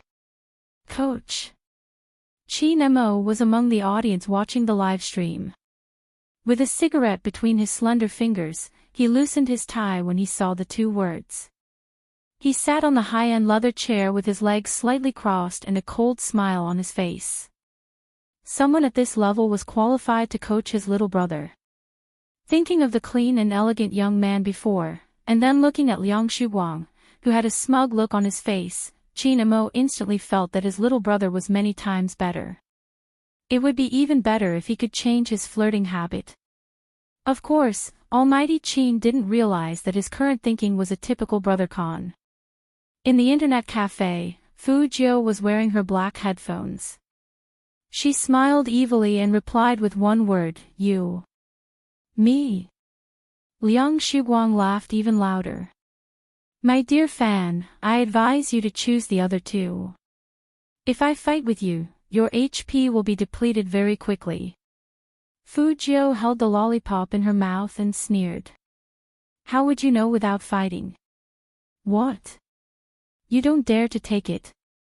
"My dear fan, I'm giving you a chance that won't be too embarrassing. Since you don't cherish this chance, come on." Liang Shuguang moved his fingers and entered the hero. Instantly, two game characters appeared on the screen, facing each other. Fu Jiu's account couldn't be any more new, but if Liang Shuguang had taken this match seriously and looked at her record, he wouldn't have been so full of himself. A new account had completed 29 first clears in a short period of 1 month. This kind of data would be top-notch in any club. But Liang Shuguang only saw that this player named Spadesy didn't even have any decent clothes on him. He only had an inconspicuous bronze sword on his back, and it was a gift from the grocery store after learning the skill. Liang Shuguang's disdain deepened.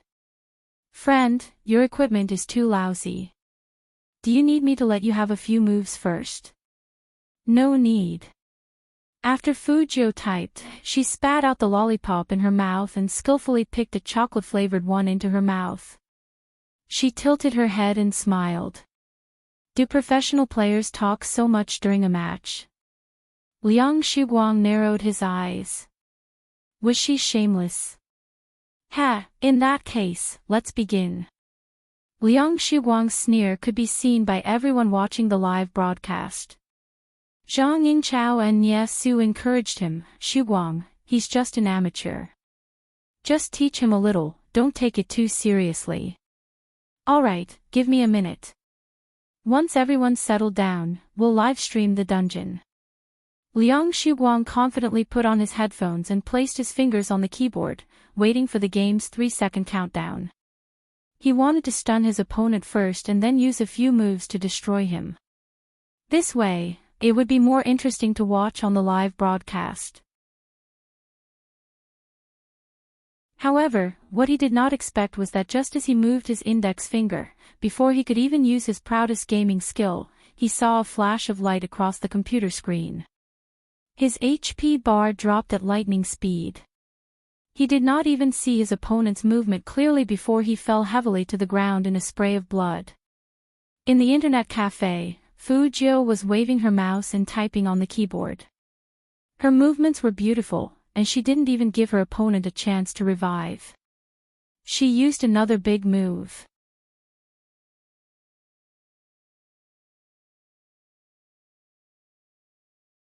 Chapter 94.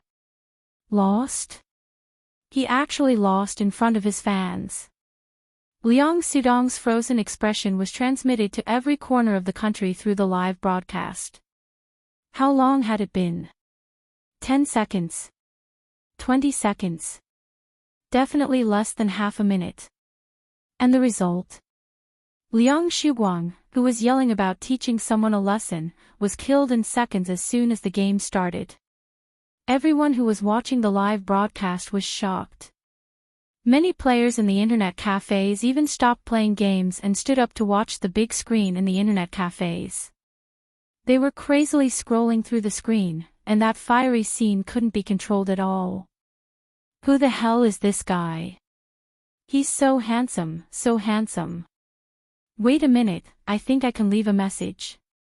Quick, ask who he is. Is he from some professional league? Absolutely not. Why do I feel like his game name is a bit familiar? F***CK. I remember, Spade Z. He's the Spade Z who swept the first clears in Zone C. Why do I feel like Spade Z hid his achievements on purpose? You don't say. I feel the same way, ha ha ha ha. My big Spade is so two-faced. What new king of professional league? He's so weak in front of me, the great Spade. He just said that he would let his opponent win, but he didn't even use any skills. What an embarrassing slap to the face. The boss of the internet cafes couldn't compare with these youngsters. Although he liked playing games, he wasn't that crazy about idols. When he walked over with the Coke that the customer ordered, he accidentally looked at the silver-haired young man's computer and was stunned. The young man who said that he wasn't good at playing hero had pure black headphones on his head and a lollipop in his mouth. His side profile was so handsome that he looked like he walked out of a comic book. He was in a one-on-one battle with someone in the arena. With a shake of the mouse, the intense and beautiful operation stopped abruptly, and the whole screen was filled with the silver victory sign. He didn't look like someone who didn't know how to play at all.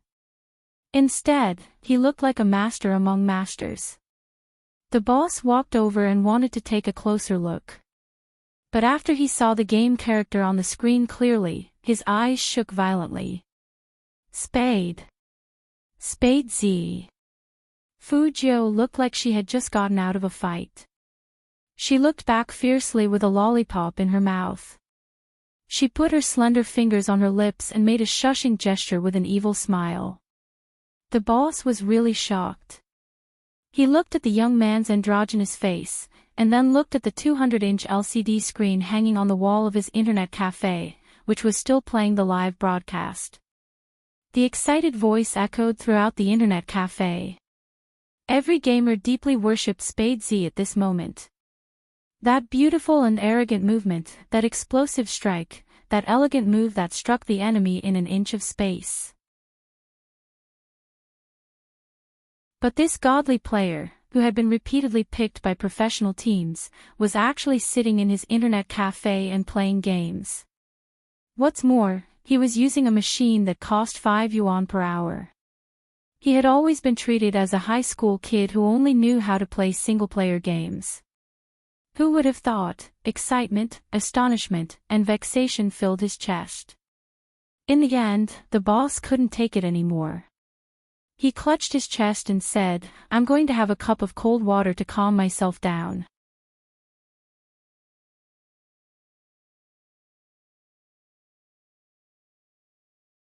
Chapter 95. The arrogant sentence dominated the entire screen. The live broadcast platform was almost flooded by the players. They were fascinated by Spade Z's strength. He could kill you without any equipment. Liang Sudong's already pale face was stained with a layer of heavy anger after seeing this sentence. His fingers held the mouse tightly. If it wasn't for the fact that he was still doing a live broadcast, he would have already started cursing.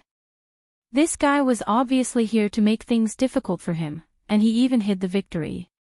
He did it on purpose. The host also saw the suspicion in this and quickly spoke up for Liang Sudong. Even the network speed was affected during the live broadcast. Instead, the audience who came to challenge benefited from it. Although this result is a bit unexpected, it's not difficult to see the character of our almighty Xu Guang.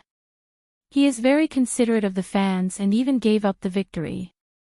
Shouldn't such a player get more love from you? Just from the host's words, it was obvious that she didn't understand games at all. In that match just now, there was no problem with the network speed, and it wasn't because Liang Sudong gave up the victory. It was because he was crushed from the beginning to the end without any power to fight back. The people watching the live broadcast were the real players. As soon as the host finished speaking, a series of words appeared on the platform. How can the host say that he gave up in such an obvious situation? Where's her professional ethics? Shameless. Did the host take someone's money? I don't want to watch this platform anymore. What professional player? If he lost, he lost. Why does the host have to speak up for him? The host saw that the bombardment was aimed at her and gestured to the director. But this time, the director's reaction was completely different. Through the glass, a large poster was erected.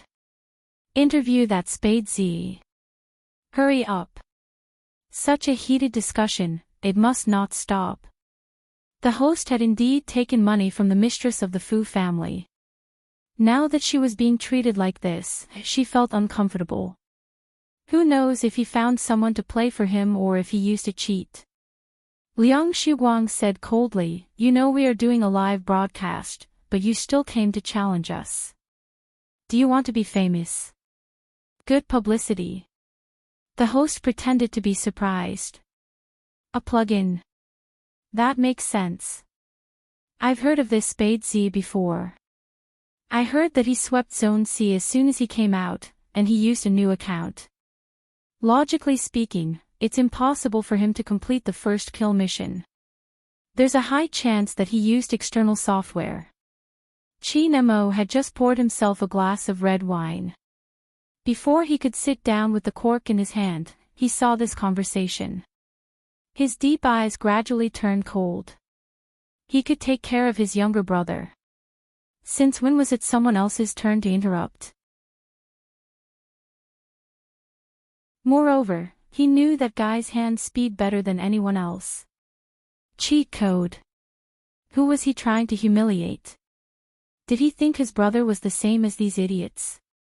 Qi Nemo raised his head and took a sip of red wine. He freed one hand and leaned over, typing a few words on the keyboard. Since you guys are so doubtful, have a round with me. I won't bring any equipment either. Such a cold sentence was sent out. All of a sudden, the live broadcast screen was stuck for a few tenths of a second. Even Fu Jiu felt that moment of pause. She had clearly released her authority, but at that moment, no one spoke. It was as if the whole world had fallen silent. Right after that.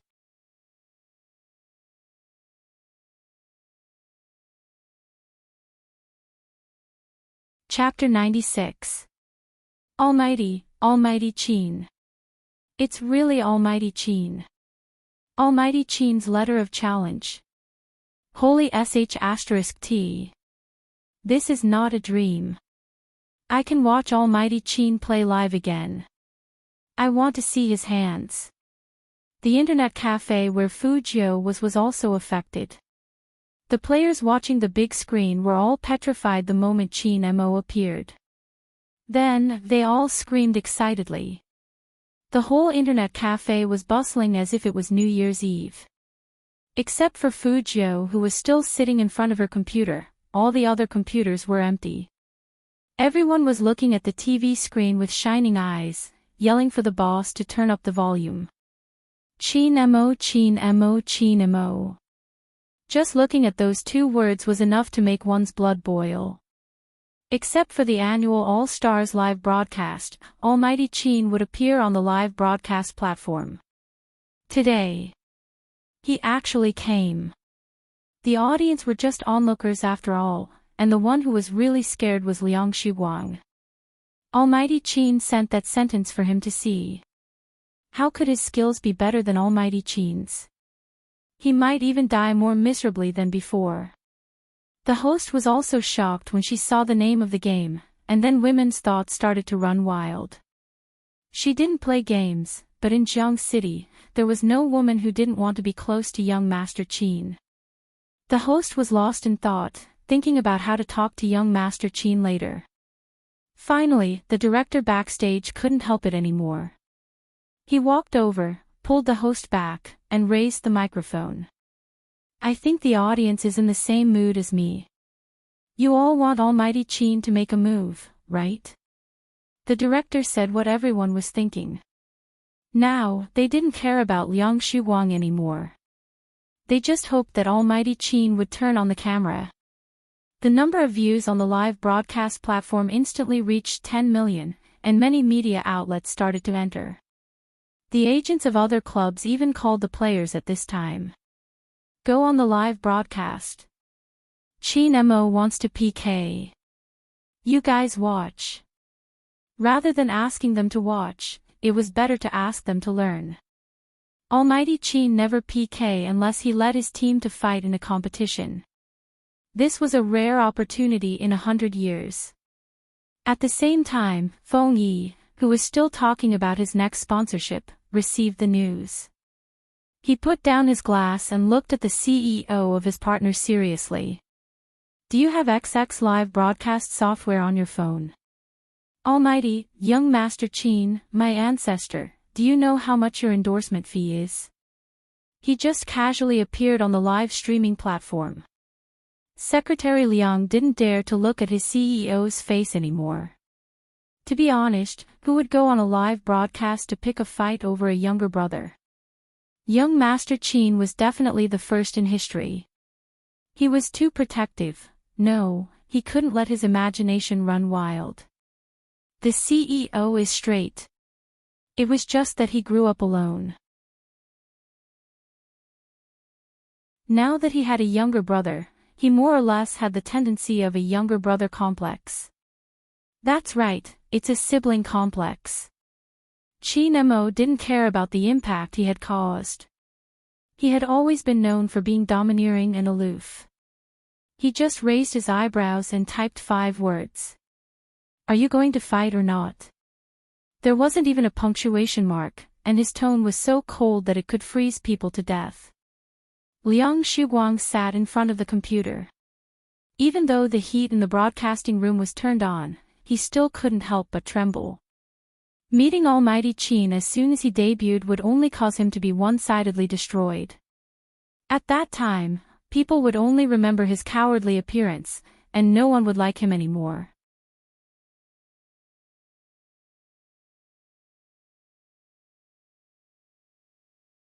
Chapter 97.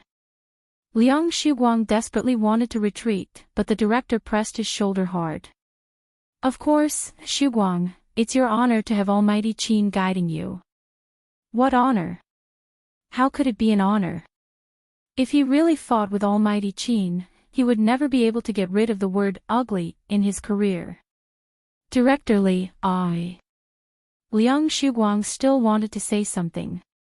But the director cut him off and whispered in his ear, if you don't fight this time, don't ever think about fighting again. The intention of the threat was obvious. The platform looked at the traffic benefits. If he didn't fight and Almighty Chin didn't make a move, how could the ratings soar? What? Do you really think you're a god?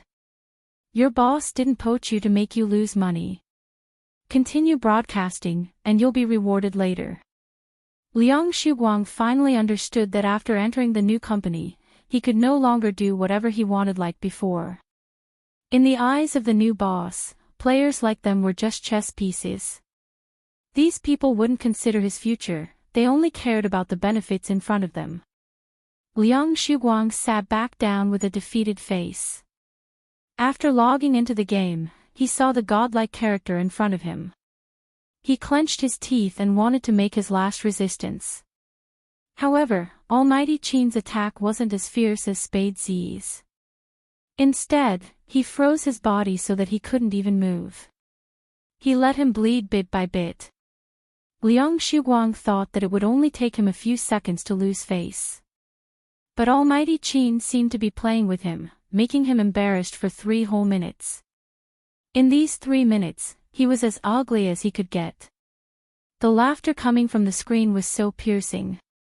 In the end, Liang Shuguang couldn't take it anymore. He took off his headphones and threw them on the table. This way of dying was even more pathetic than before. After all, the Chin family was a warlord. No matter how handsome and elegant Chin Mo was, he was ruthless in his attacks. After killing him, CEO Chin typed a line of words with a calm expression. Look at how slow my movements are. Do I look like I'm using a cheat? That was a slap in the face. Liang Shuguang's expression froze, and he had to smile along with the director. Many of Almighty Chin's fans heard their idol's words. Don't play if you don't know how to play. You accuse others of cheating when you get insta-killed. Do you think such a player is fit to be a professional player? He's indeed unworthy. This time, it was someone from another team who spoke up. The name of the great god was clearly hanging there. From this, it could be seen how many pro players were online on the streaming platform. The preview traffic had reached an unprecedented peak. The broadcasting director asked someone to switch the picture to the screen, and the excitement in his eyes was so obvious. Liang Shuguang felt extremely embarrassed and wanted to get up and leave. What he didn't expect was that this wasn't the end. A clear and mischievous voice came through the microphone, with the unique chuckle of a teenager. What? You want to leave? Liang Shuguang, do you think that I will let you go at this point? What did you say just now? You came from the countryside and like to be noisy, right? When you said this, you seem to have forgotten that you also came from the countryside. Back then, you were so poor that you could only eat instant noodles in the internet cafe. It was the boss that you looked down on the most who recruited you into the company. He took care of your food and accommodation. When you didn't have any talent, he treated you well.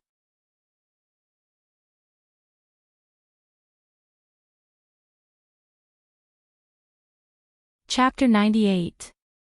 As soon as Fujio said that, the live broadcast platform went into an uproar immediately. Even the staff next to him looked at Liang Shuguang in surprise. It seemed that no one expected the inside story to be like this. Liang Shuguang didn't have the face to look at the camera anymore. He tried his best to cover his face with his hands. However, Fujio's voice didn't stop. She just sat in the noisy crowd with her legs slightly crossed, like a king in control of the whole scene. Under her silver hair was a thin half-smile. While everyone was staring at the big screen and watching the live broadcast, no one knew that in the corner of the internet cafe, a handsome young man wearing black headphones was moving his hands and playing with the whole world. Now you know how to be embarrassed. Didn't you just laugh at He Honghua's company for not being good at training people? Liang Shuguang, Zhang Yingchao, and Nia Su, I can tell you now that I am a player under He Corporation. How can it be enough to beat you up just once? Go back and tell your boss that I will slap all her students' faces until they are swollen in the selection contest. As Fujio's voice fell, the live broadcast platform's traffic broke 100 million.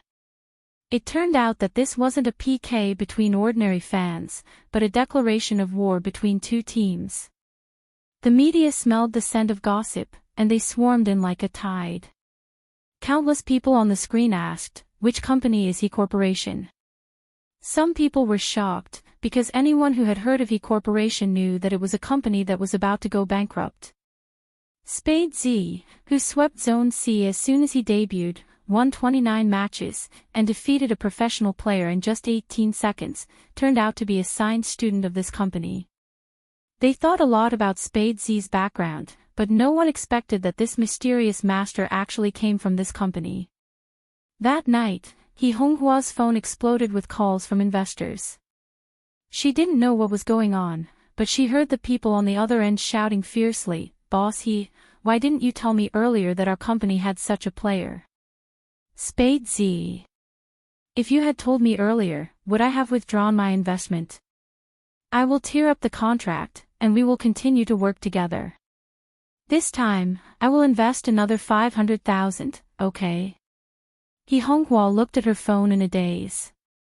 She still couldn't believe that the investors who had been forcing her to pay back the money wanted to increase their investment, and they even called her boss He. This was even rarer than a pie falling from the sky. He Honghua's first reaction was that he must be a swindler. How could there be such a good thing in the world? He must be thinking of a way to take away the last bit of money she had left. But the first call was fine.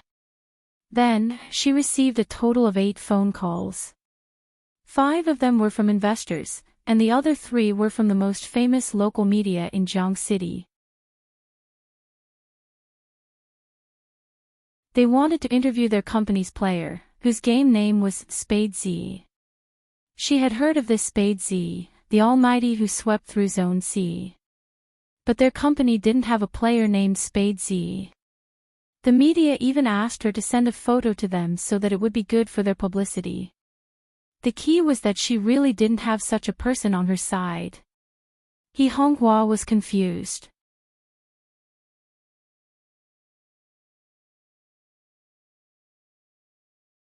Chapter 99. He Honghua didn't know how to read, let alone how to open the link. In the end, Chen Xiaodong came over, and the two of them looked at the computer together. They took the video and watched it from beginning to end. When Chen Xiaodong heard the last part, he couldn't even sit still anymore. He stood up and yelled, "That was so F***ing satisfying. Madam, now the whole country knows what kind of people these three are, and no one will support them in the future. They deserve to terminate the contract with us." Spade Z. He Honghua vaguely felt that the voice sounded familiar, but she couldn't remember where she had heard it before. Why did he help me? Chen Xiaodong laughed. He must have helped you because he saw injustice. Madam, you don't know that these online masters love to turn things around. But we don't have such a person in our company. How am I going to explain when the media calls? He Honghua was a boss after all, so she had to think more than others. Chen Xiaodong was also troubled. In fact, he didn't understand why Spade Z still said that he was from their company when everything was over. If their company had such a god, Madam wouldn't have to worry to this extent. Just as he was thinking about this, the door was pushed open. The young man had a skateboard under his left arm, and his right hand was fiddling with his wet hair. His whole body was covered with the smell of rain, and his handsome face was revealed. Mom, why did you come back so early today? He Honghua was happy to see her daughter now. She held Fu Zhou's hand and said, "Zhou, our company is saved." Oh. Fu Zhou already knew what was going on. She wouldn't make a move if it wasn't for her own benefit. She only curled up her thin lips and smiled evilly. Did those investors call you to increase their stakes? He Honghua was happy, and her voice became louder. Not only the investors, even the media called to promote our company. Wait, how did you know that the investors wanted to increase their stakes? Of course I'll pay attention to Mom. Fu Zhou freed one hand to grab He Honghua's huge waist and brought her to the sofa. Hearing this, He Honghua was so touched that she didn't think about the whole thing. Her rough hands couldn't bear to let go of her daughter. Zhou, when Mom makes money this time, I'll hand over the company to you. Those things aren't hard to do. Don't worry, Mom will watch you from the side and won't let others laugh at you. With Mom here, of course I'm not worried. Fu Zhou chuckled and put her arm around the old lady's shoulder. Let's talk about the media first. How are they going to promote the company? He Honghua didn't realize that her daughter was trying to get information out of her. She tugged at her curly hair in annoyance. They said they wanted to interview a gaming god called Spade Z, but we don't have such a person in our company. We can't just make someone appear out of thin air.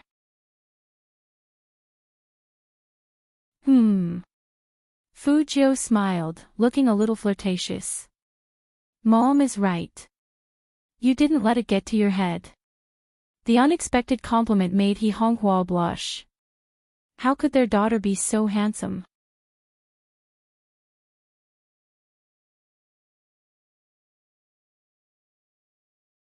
Chapter 100. He Honghua's eyes lit up when she heard that. Zhou, how did you come up with this gimmick? Our company can make a lot of money this way. Fu Zhou didn't say anything and just smiled faintly. Soon, He Honghua thought of something and frowned again. But we don't have Spade Z in our company. We can't lie to people like this, right? Mom, how can this be a lie? Fu Zhou patted He Honghua's shoulder and said in a low voice, I watched the live broadcast today. Since Spade Z said that he belongs to our company, then he will definitely appear in the gaming contest. Otherwise, his reputation will be ruined. So don't worry about this. He will definitely appear, and you can deal with the media boldly. When He Honghua heard her daughter's suggestion, she skipped over to return the call to her friend from the media. Chen Xiaodong looked at his young master's electrifying eyes and said seriously, "Young master, why do I feel that you were intentionally flirting with madam? What are you trying to hide?" Xiaodong. Fu Jiu stretched out her arm and put it on her little boy servant's shoulder. Haven't you realized this after watching so many movies? The more you know, the faster you die. I've been playing games all night, and I'm tired. Go make me a sandwich and pour me a glass of wine, and I'll consider not killing you. Chen Xiaodong's hair stood up when his young master put him on the shoulder. I'll go now. Young master, don't try to turn me gay. Turn him gay. Fu Jiu raised her pretty eyebrows and thought that even if she wanted to turn him gay, she would find Almighty Qin. Why would she find a little kid? Fu Jiu blew the hair on her forehead and took out her phone that was vibrating. It was a WeChat message from Qin Mo. A few short words with the same cold tone, "It's raining outside. Don't hang out at the internet cafe if you have nothing to do." Fu Jiu wiped her hair with a towel and looked at He Honghua, who was on the phone. If her mother knew that she had found such a godson for her, how would she react? "Brother Mo, I'm home." After saying that, in order to prove that she wasn't lying, Fu Jiu took a selfie and sent it over. Qin Mo looked at the youngster's face, which was still dripping with water. It was unbelievably tender, as though even the hair on her face was sticking to it. Her beautiful and exquisite collarbone was revealed. Qin Mo's fingers paused. He placed his phone down and stared at the traffic outside the floor-to-ceiling window. After a few seconds of silence, he picked up the phone again. His tone was firm and commanding. "I told you, don't send me such pictures again. Go to sleep now, I'll pick you up from school tomorrow." Fu Jiu was confused again. What was wrong with her picture? Isn't it quite clear? No one could guess the Almighty's thoughts. However, there was one thing that had to be put on the agenda. Since she had already announced that she was going to make San suffer in the esports competition, she had to recruit enough people. Fu Jiu rested her chin on her fingers and suddenly smiled. "Let's go to the game during class tomorrow. We can use the parts that the Almighty bought tonight." When He Honghua came back from the phone call, her daughter was gone. Only the red wine was gone, and Chen Xiaodong's sandwich was still in the same place. "Where's Joe?" she asked.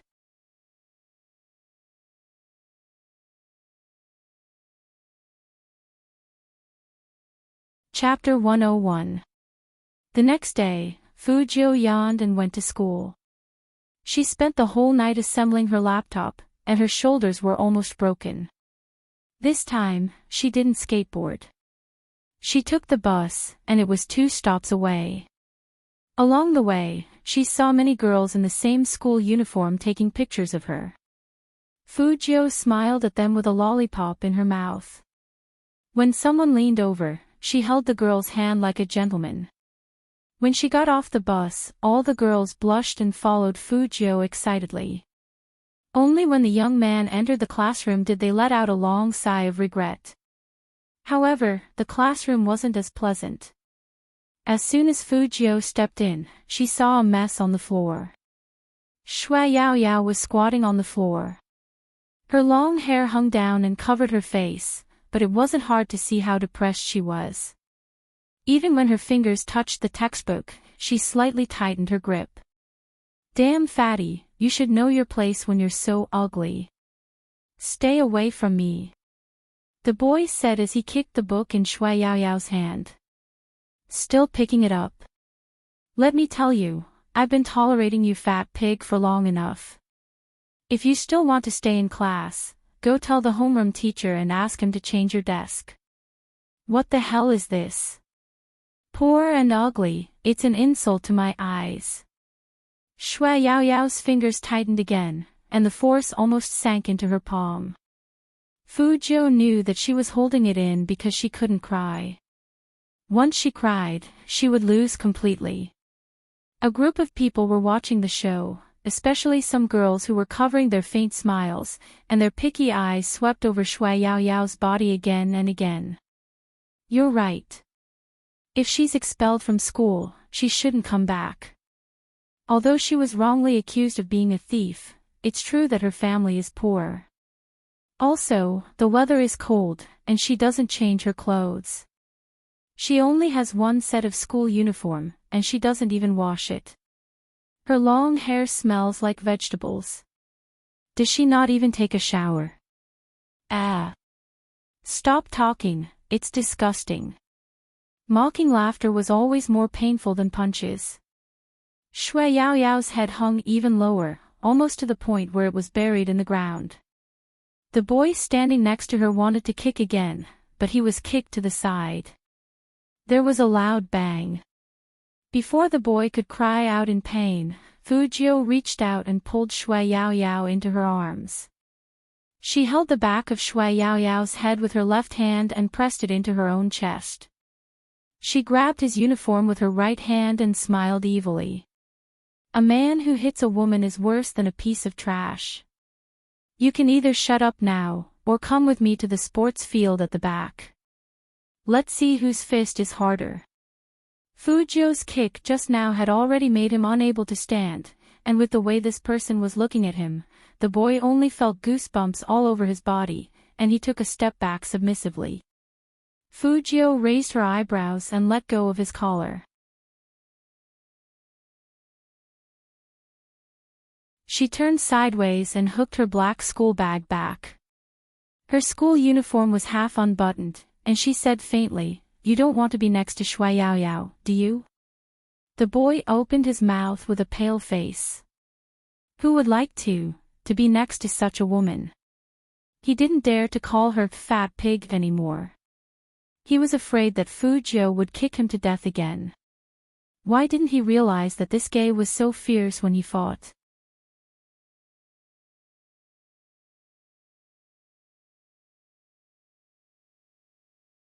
Chapter 102. Everyone in the classroom was shocked when they saw Fu Jiu hugging Shui Yaoyao. Some of the girls had their eyes wide open as they looked at this scene in disbelief. Shui Yaoyao herself froze from the beginning. She wanted to say thank you, but she was afraid that if she opened her mouth, she wouldn't be able to stop crying. But Fu Jiu acted like nothing had happened. She sat down on the chair, put her left hand on Shui Yaoyao's back casually, and smiled lightly. The buns from last time were delicious. Do you have any more today? Shui Yaoyao didn't say anything. She nodded and shook her head. She looked down, and big drops of tears fell onto the textbook one after another. She didn't understand why she didn't cry when she was bullied like that. But the youngster's most ordinary greeting could make her cry uncontrollably. Shui Yaoyao thought that maybe the hug just now was too warm, so warm that she could turn a blind eye to the humiliation. No more.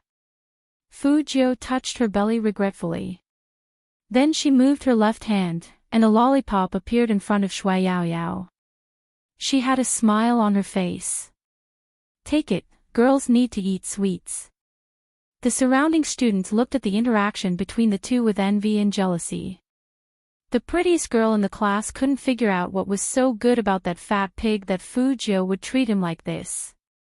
Is Fu Jiu really in love with that fat pig? Not necessarily. Didn't they say that Fu Jiu is gay? Look at his attitude towards girls. Does he look like a gay? He is obviously straight. But he liked handsome Jiang and said that he wanted to keep Almighty Qin. How do you explain that? I don't care. Anyway, my Highness Jiu is straight now. In order to protect Fu Jiu's reputation, the school had set up a small group of fans. They affectionately called Fu Jiu Highness Jiu.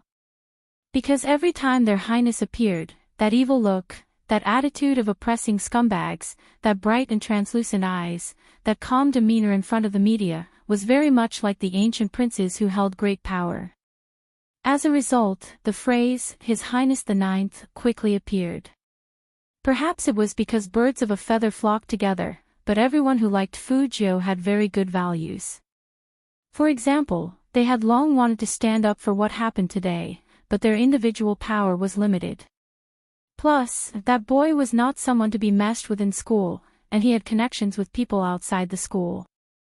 Just when the three of them were hesitating whether to stand up for him or not, they saw His Highness Joe kick him. That action was extremely cool, and the kick was really satisfying. From that moment on, they decided that regardless of whether His Highness Joe was straight or gay, they would protect this young man. Fujio had no idea that she had gained 3 fans because of her actions. After assembling her laptop for a whole day yesterday, she just wanted to lie on her desk and sleep. It could be said that Fujio slept through the first 2 classes. With Shui Yaoyao covering for her, the teacher didn't notice. Jiang Feiyang, who was sitting on the other side, was a little absent-minded. He always wanted to look forward in the morning. He never thought that the weakling who once said that he liked him would actually be willing to not be his deskmate anymore.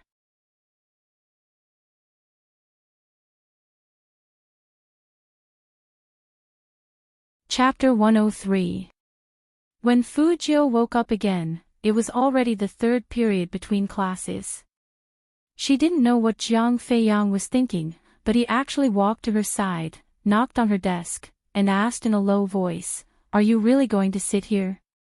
Fujio looked at him with interest, and her left hand supported her chin lazily. Her gaze made Jiang Feiyang sober up immediately. What was he doing? Was he trying to make this little weakling go back? He was crazy. But young Master Jiang still bit the bullet and said, "Actually, you don't have to do this. The teacher will rearrange the seats next Monday, and let Shui Yaoyao sit with the girls. I think it's not bad here." Fujio smiled. "At least I don't have to worry about being reported in class." Jiang Feiyang knew that he was talking about him, and his face turned pale. He felt that this little weakling was completely unreasonable. He had already given him a way out, but he didn't want to. "Do whatever you want." Jiang Feiyang threw down this sentence and went back to his seat. His eyes were still filled with anger, and the girls who liked him didn't understand what was wrong with him.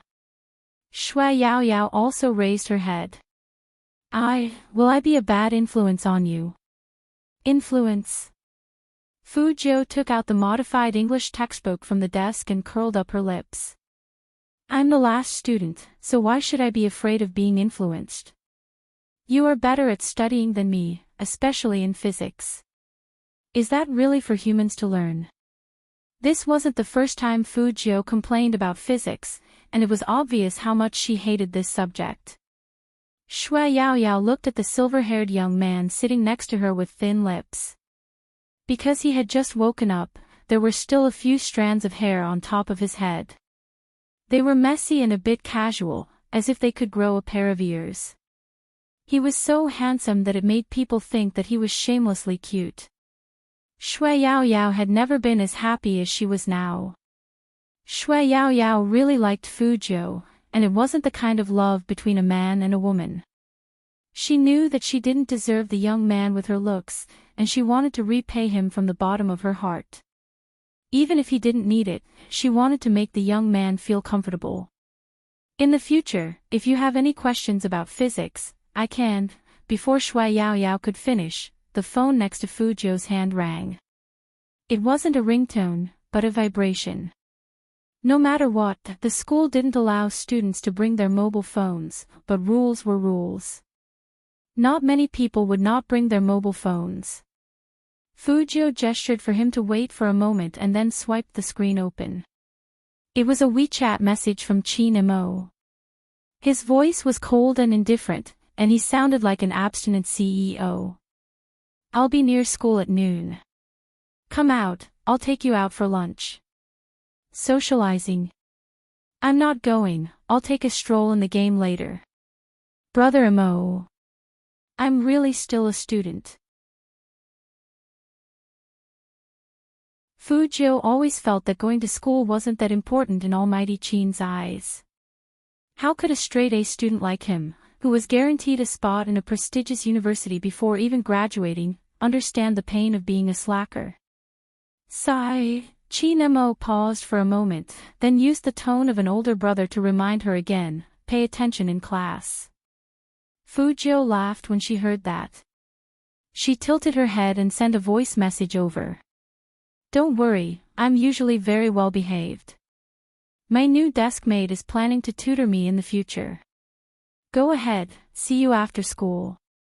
He thought that this matter was over. After all, there had been no news from the other side for a few minutes. Just when Fujio was planning to dig out more members of the team, her phone vibrated again. So your grades are so bad that you need to tutor to reach the standard. Fujio.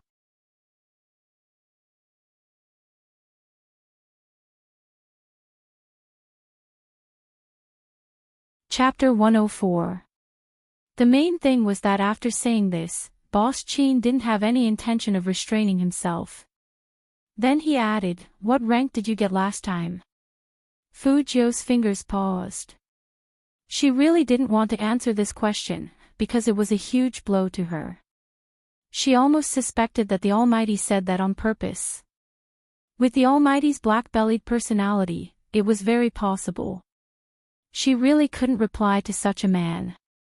Fujio decisively put her phone in the desk. Not long after, he was shocked again. There are more than 50 people in your class. You should be in the top 40, right? Fujio still didn't say anything. She was sure that the Almighty did it on purpose. Top 45. Fujio's handsome face fell even more. When he felt that it was about time, the man slowly replied, don't tell me you're in the last 3. Instead of being tortured by the Almighty again and again, she might as well admit it herself. Fujio sent 2 words over gloomily, fall 1. Oh. Chin Mo's beautiful tone was raised with an obvious smile. So that's how it is. Fujio. What else could it be? Almighty, you asked so many questions because you already knew that I was a slacker. 11:05 p.m. In a 5-star hotel, the table was full of dishes. It was a bit early for ordinary people to eat, but not for business. Chatting with the young man while the dishes were being served really increased one's appetite. Chin Mo looked at the ellipses on the screen, and the young man's depressed face appeared in his mind again. He couldn't help but smile. Secretary Liang stood beside him and saw his CEO's sudden smile. He couldn't help but shiver. When did CEO Chin ever smile during a business meeting? And CEO Chin didn't have the habit of holding his phone. He secretly nodded and saw Fujio's name on the screen. At this moment, Secretary Liang's heart was in a mess. A mess that couldn't be described. The person who came for business was also from an aristocratic family, but he was more than 10 years older than Chin Mo. Seeing him smile, he raised his eyebrows. When they were almost done with the project, Chin Mo asked indifferently, I heard that CEO Xiao has a brother who is in high school. CEO Xiao was stunned. It seemed that he didn't expect the powerful young Master Chin to talk about such private matters. He smiled and said, yes, I do have a brother. How is his study?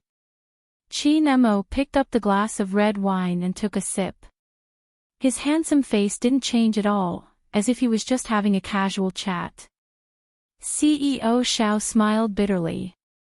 To be honest, it's not good. I have to attend a parent-teacher conference on his behalf tomorrow. Parent-teacher meeting. Chin Mo repeated these 3 words, a pair of beautiful peach blossom eyes deepened, no one knew what he was thinking. President Xiao continued, but I can't blame him.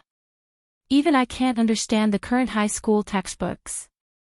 Those questions are too difficult.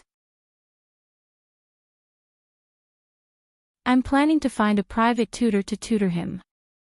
Qin Mo didn't reply. President Xiao thought that he was unhappy, but he knew when to stop. Look at me, I talk a lot when I talk about my brother. It's nothing. I have a younger brother too. I understand that feeling. Qin Mo's expression was still calm. He was dressed in a well-ironed suit, looking noble and luxurious. What he said almost made Secretary Liang spit out the red wine in his mouth. CEO Qin, CEO Zhao's son is his biological brother, but yours isn't.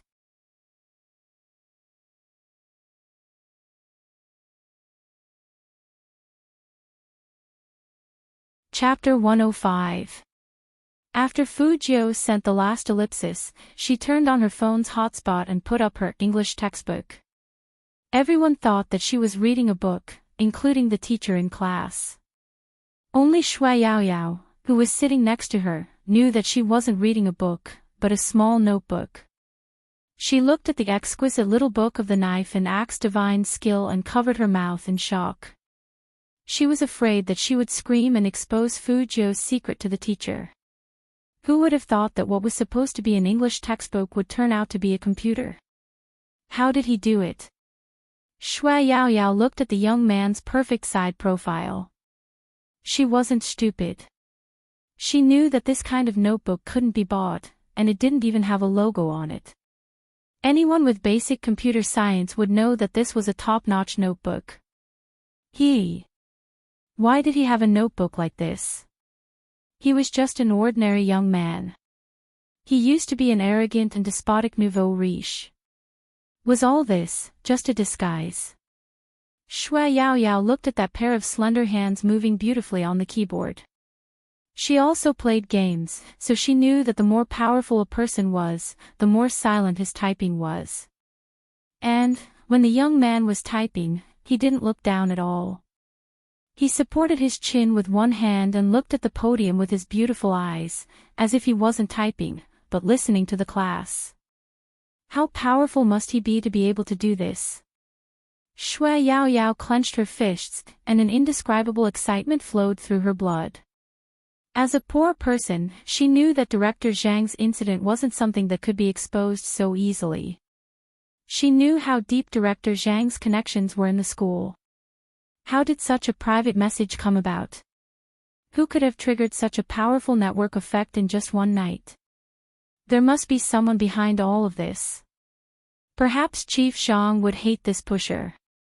But as the victims, they could go back to school and clear her name as a thief, all because of this person. That was the hero she wanted to thank the most. More and more voices were distorted because they didn't have enough connections or money. But at that time, Shui Yaoyao saw a lot of hope. She had been wondering who that person was, and even the police had no clue. Now, she finally knew who that person was. It turned out that he was sitting right next to her, protecting her time and time again. Shui Yaoyao put down her trembling right hand, grabbed the carbon pen, and wrote a note. Because she was too excited, her beautiful handwriting was a little crooked. You're the one who did Director Zhang, aren't you? Fu Jiu was still multitasking as she searched for team members in the game.